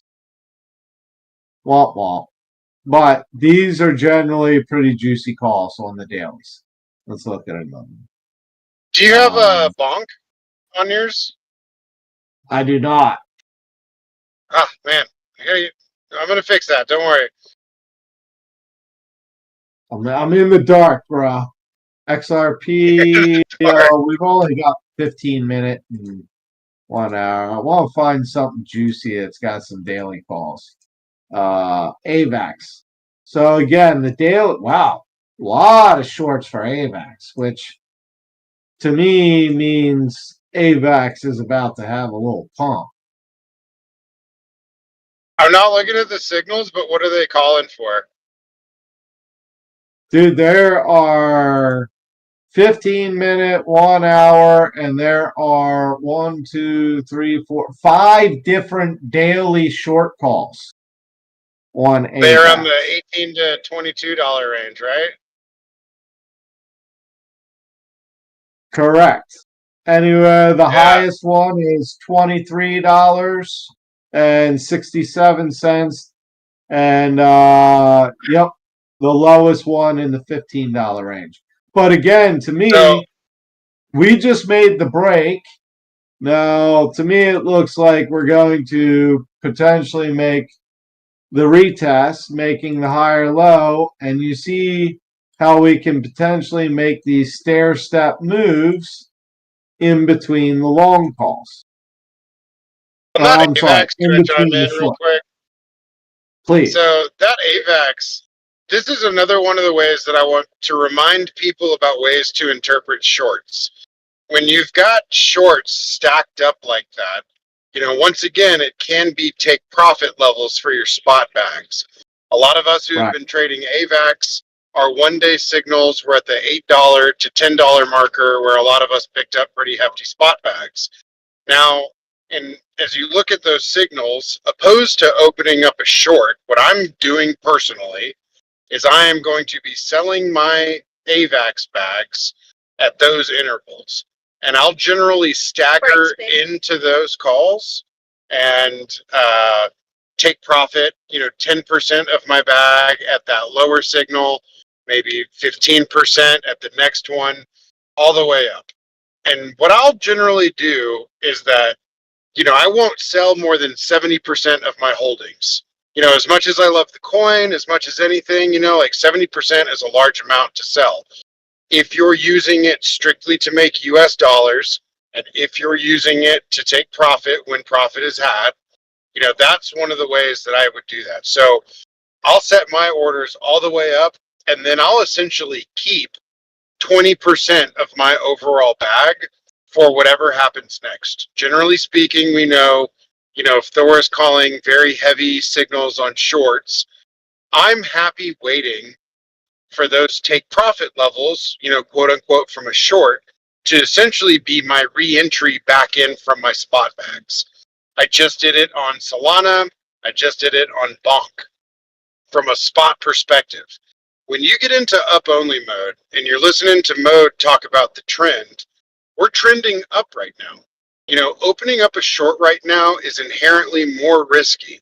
And so interpreting those as take profit points opposed to like specifically opening up a perp short, that's just something to be mindful of. Now, if you're out of the loop on it, if you don't have spot bags of these, if you don't currently own any of the asset that you can be taking profit on, yeah, you might want to open up a short.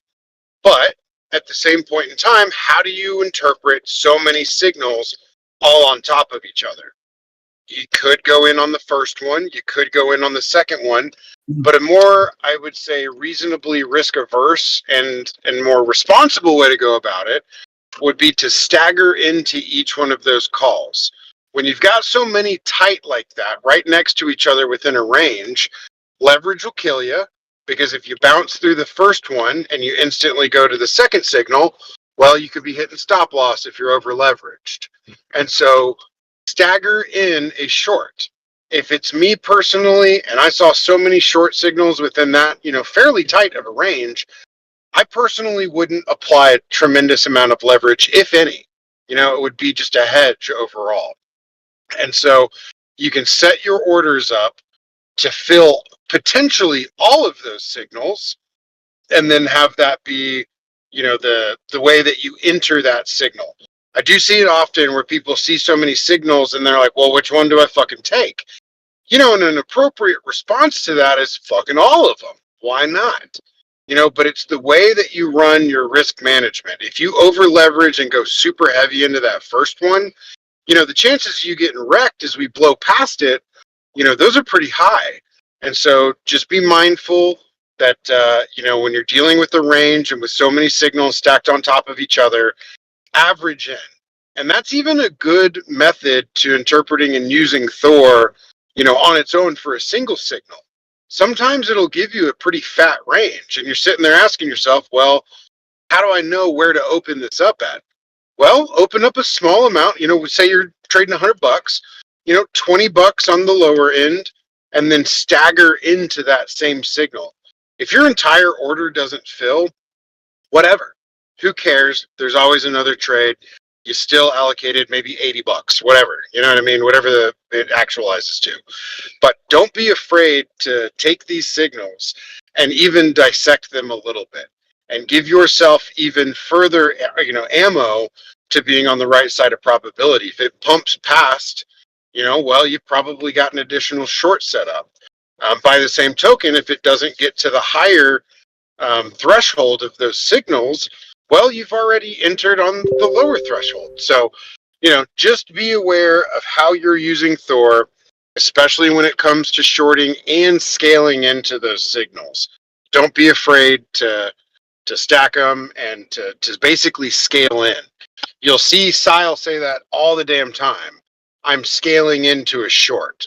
I'm scaling into a long. That's a really good way to manage some of your risk and be prepared either way. So don't feel like you got to blow your load on one signal at one specific price point. Give yourself some flexibility to hit within that range. That's it. That's all I got. So perfect. And I'm going to show an example right now of what you were talking about and how to go about it.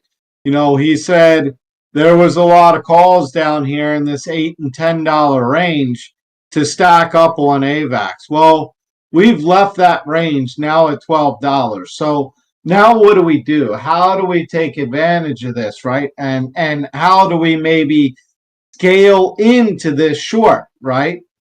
Well, if you remember, what did we talk about, right? We kept talking about when we make. There we go. Here's our first lower high, lower low, lower high, lower low, lower high, lower low, right? Lower high. This looks like a higher low. Now we got a higher high. So where do you want to scale in? You don't want to chase on the higher high. You want to be ready to enter if we get that higher low. So be ready to enter on the higher low. Look to get, maybe scale out or take a little profit on your short at the higher high.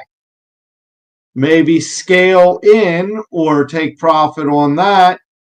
You see, on support, is where you want to get in. You don't want to be getting in on this chase. You don't want to be chasing up. You want to wait, see if we find support, and enter that higher low so you could scale out on these shorts that are going to be the higher highs of what we're currently at. So again, it's that same pattern we just talked about, but Andy's talking, instead of opening a short at this price, instead of opening a short at this call or opening a short at this call, they got in at $8 to $10 with some Thor calls. Well, we don't have that opportunity right now.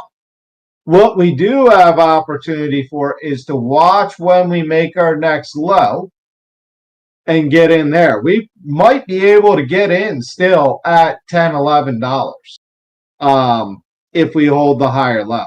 We still may have that chance at 10. I would definitely think $11 to potentially get in. And then take profits on these shorts that are called. And that way you were spot buying AVAX and taking profits instead of opening up perpetual short contracts. Does that make sense to everybody? Yeah. Yes. But AVAX, I have to trade on the SEX, right? with KYC. You don't have to Uh, KYC it, not necessarily. Okay. Dude, this guy Avi stays awake so late to come to your Trader Tuesdays mode. We gotta give him like a fucking prize or something. Yeah, they're like, so just like you trade, we trade AVAX, or I'm sorry, Solana decentralized with Phantom Wallet or whatever wallet you're using. There are also AVAX wallets that you can trade AVAX on. I believe even MetaMask, you can add the AVAX chain and then decentralized chain trade like that. Or yeah, you're talking centralized exchange. You can buy it on Binance or KuCoin or Coinbase. Your centralized exchanges. Okay. Thanks.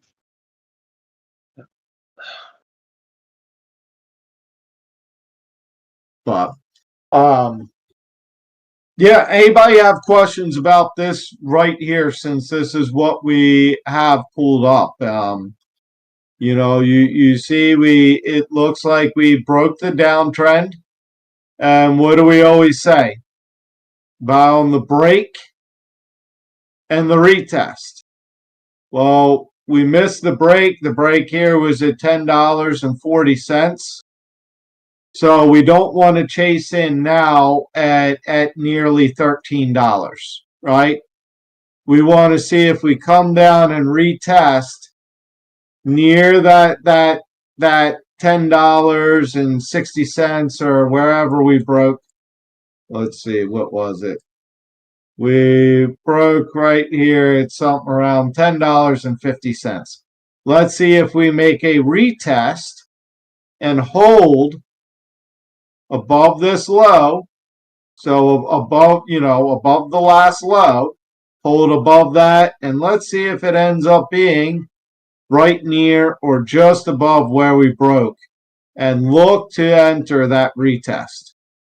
Not financial advice, do your own research, but you've seen the pattern. Just make sure you're using good stop loss and risk management. But you could potentially enter on the higher low and look to take profits at these shorts.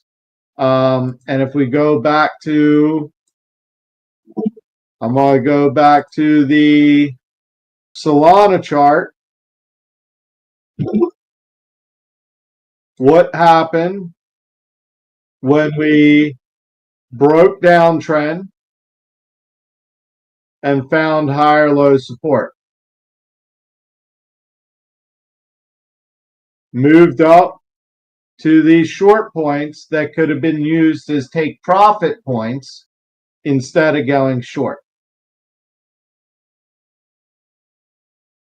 So we could, I mean, not financial advice, do your own research. I'm not saying it will, but AVAX kind of looks similar to when Solana was just breaking and finding the retest. So this is what Andy was talking about. Instead of taking this short,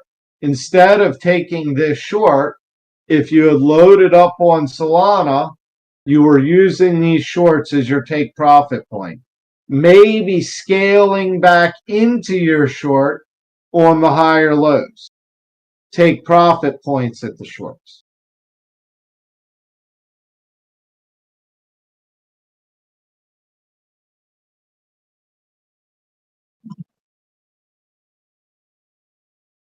Oh no, I lost.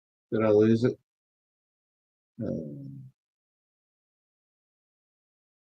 There it is.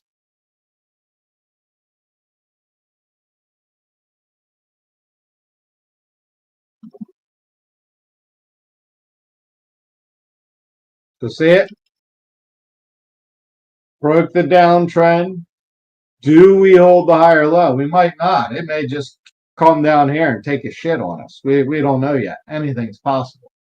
But if we hold that higher low on both above the last low and we stay above our downtrend now that we broke it, form a higher low, that could be where you look to scale in to then scale out of the short. Scale into the short, take profits on the way up. And this is a daily chart. So, you know, if you want to, just for reference, I'm going to measure how long this last move took, you know, from when this trend started to when the trend ended. Trend is your friend until the end. That was, wow, 271 days.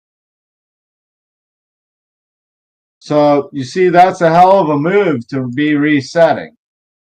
So you figure it could potentially take something similar to get up to here. You know, you could be looking at 200 days or so to be getting up to this top daily short, or it could rip right up to it. We don't know, right? But the trend is your friend until the end. Establish where you are in the trend. Try to ride it. Try to use some type of indicator of when it ends. Close position. Wait for indicators that the trend has reversed. Ride it until the end. The best indicator you can get that I've found in all my years of trading in charting is this thing right here called Thor. This is the best indicator I have found. And like we said, arbitrary number we do have the data for, but it's above. Sometimes it's above, sometimes a little below. But let's just say about 70% hit rate for Thor. And what does hit rate mean? It means it hits this entry zone and hits take profit one.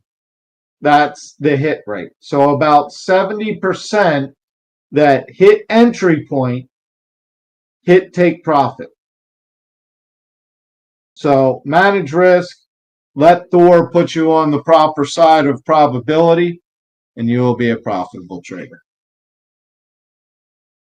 I feel like I'm about to lose my voice, so we're going to start to wrap it up here. Who's got any other questions? Anything else? Any other assets we want to look at real quick? Oh, actually, what was it? Not financial advice. Do your own research. You know, again, this is just some fucking degen. But I want to show you this chart for Gala real quick.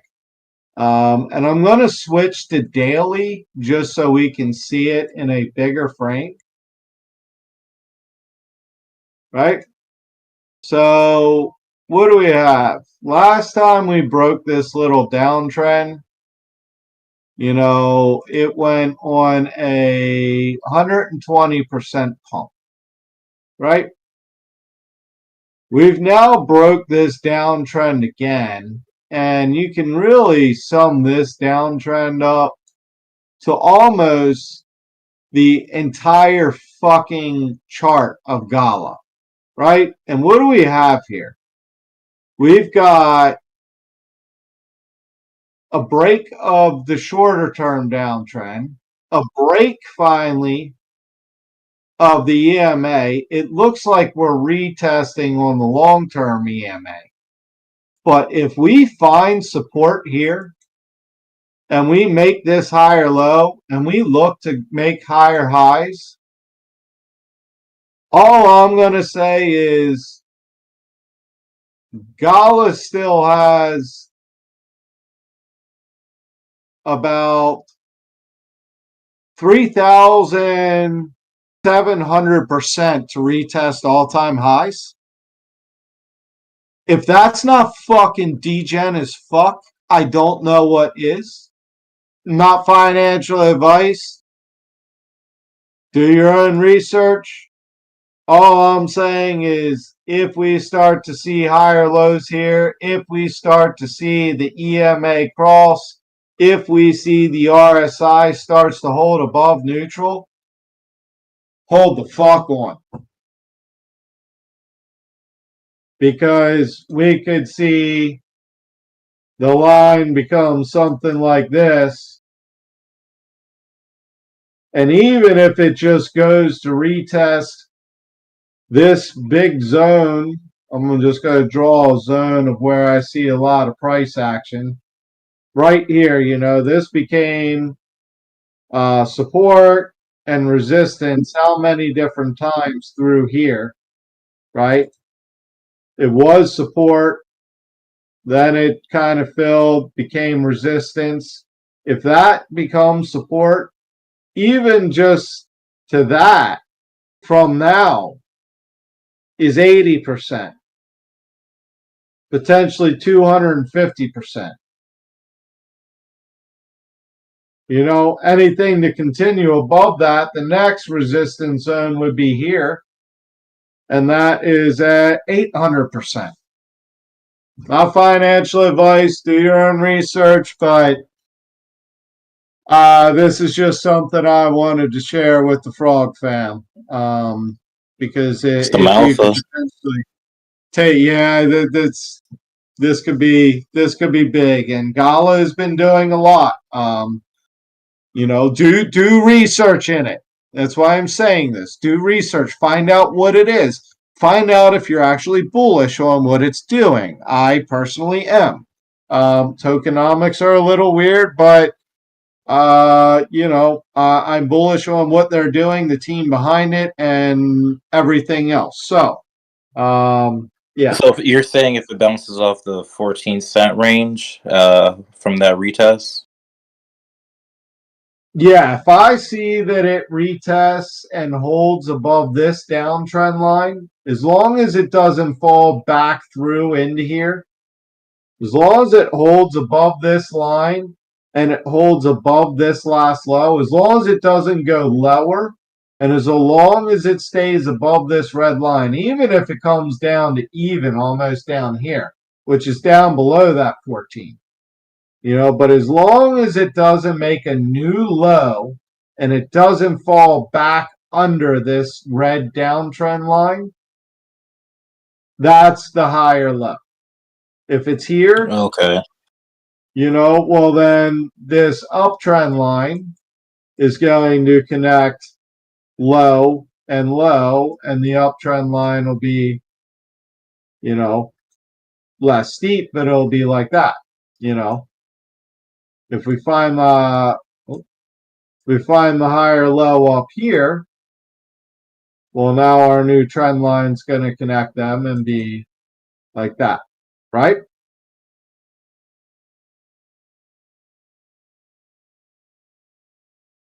So that's all we know is we've broken. Do we hold above it? And do we make a higher low? If we make a higher low, we're indicating what? A higher high. Alrighty, I'm definitely gonna do some reading on Gala. I used to hold some like in 2021, and then everything dropped. And then But bear market. definitely interested to see what they've got cooking. Yeah, I mean, the tokenomics don't lie. And like I said, this last pump when it broke downtrend, it broke downtrend and it went up. Whoa, what the hell just happened? My shit's jumping around everywhere for some reason. It went up 120% and still remained in downtrend. Never really began too far up, but made a pump when it broke. And it looks to have broke a short term and looks to have potentially broke what could be the long term. If we find resistance here, well, or if we make new lows, well, then we can look at moving this line up to here and saying, okay, that was, it does something like this. If it makes a lower low, we could be looking at a lower high, maybe staying in this or, but it looks like, to me, it looks like, we may have broke and found support, right? But this is daily on the 4 hour, which is what I like to watch more. I still think we're going to see a retest down here, at least near the blue line and near this top, right? So somewhere probably around 16 or even like that 14, like you said, 14 to 16 range. Downtrend and begin potentially an uptrend. One thing to keep in mind, just because we break downtrend, right, like this, just because we break downtrend doesn't mean we're going an uptrend. We could start a sideways trend. We could start a slower downtrend. It just means we have broken that downtrend, and it's an indicator that something's about to happen. If we broke downtrend, here's an indicator something might happen. We're going to look for the higher low. If we get it, okay, now we're going to look for the higher high, maybe to take profits. But wanted to share that little bit with you guys before close this session up, because that could be a juicy one for the DGents.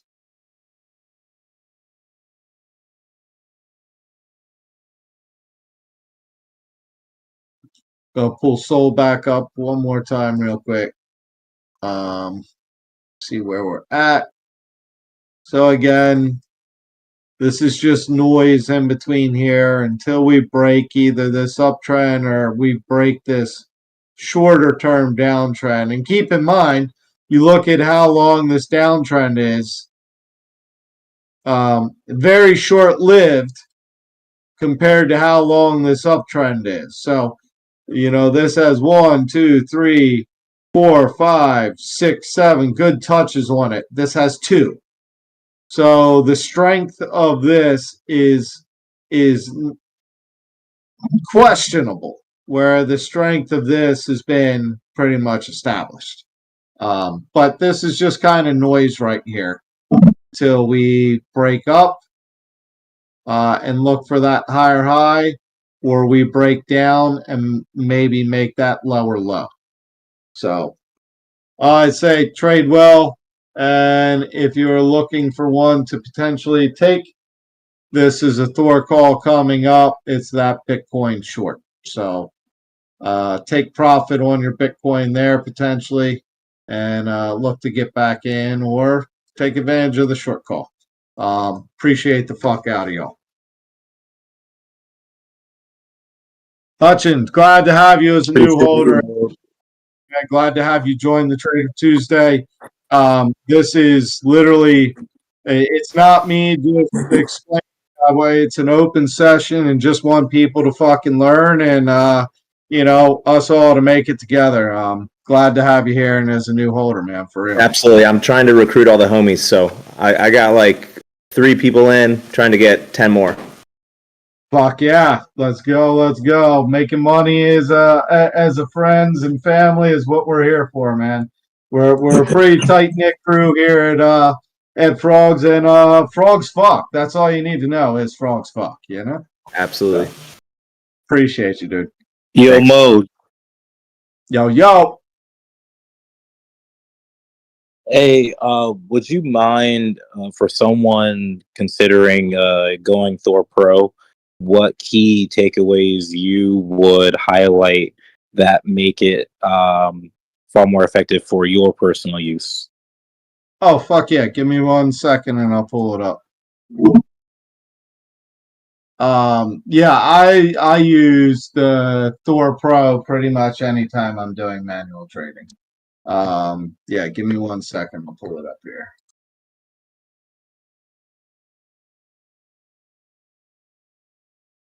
So basically, Thor Pro has a much more customizable interface. And I'll show you what I mean as soon as this loads up. Okay, so wow, that's a whole lot of shit, right? Well, you can break it down however you want. Let's say you're only interested in trading Bitcoin, Ethereum, and Solana, right? So I'm interested in Bitcoin, I'm interested in Ethereum, and I'm interested in Solana. There we go. Now it even tells you which ones are active, which ones are waiting, right? Let's say, well, I'm fucking DJing. I don't care. I'm interested in trading any asset. I just want to make money. But I only want to take the trade if it's going to give me at least 5%. So here's all the trades for all the assets that will give me at least 5%. Here's all the ones that are waiting to enter. Here we have an active one that we talked about, approaching that 42.13 take profit range at 7.67%. Excellent move, JT. I know you took that one. But we could scroll down and look how many calls there are. Again, we said if a call invalidates or anything else, who cares? There's always another trade. Well, let's say, I'm not really comfortable doing shorts yet. And I'm not really comfortable trading the 15-minute chart and being there all the time. Okay. Now I'm looking at long calls on the 4-hour and the daily that are going to give me at least 5% profit. And these I can go in and I got 1, 2, 3, 4, 5, 6, 7, 8, 9 calls. I could go in and enter my take profit.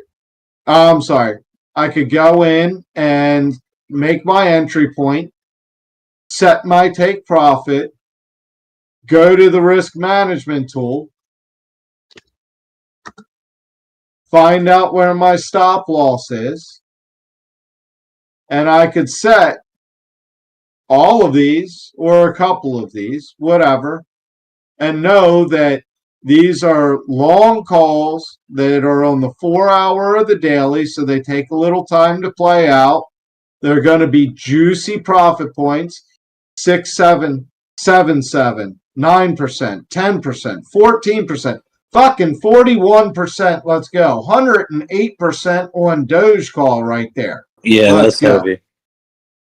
So maybe I want to go in to Doge and set my buy set my take profit, go in, calculate my risk, and set my stop loss point.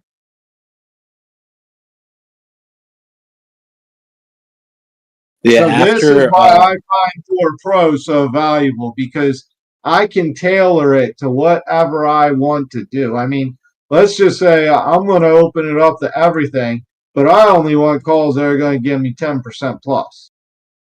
There we go. Here are the calls that are going to give you 10% plus profit on TP1.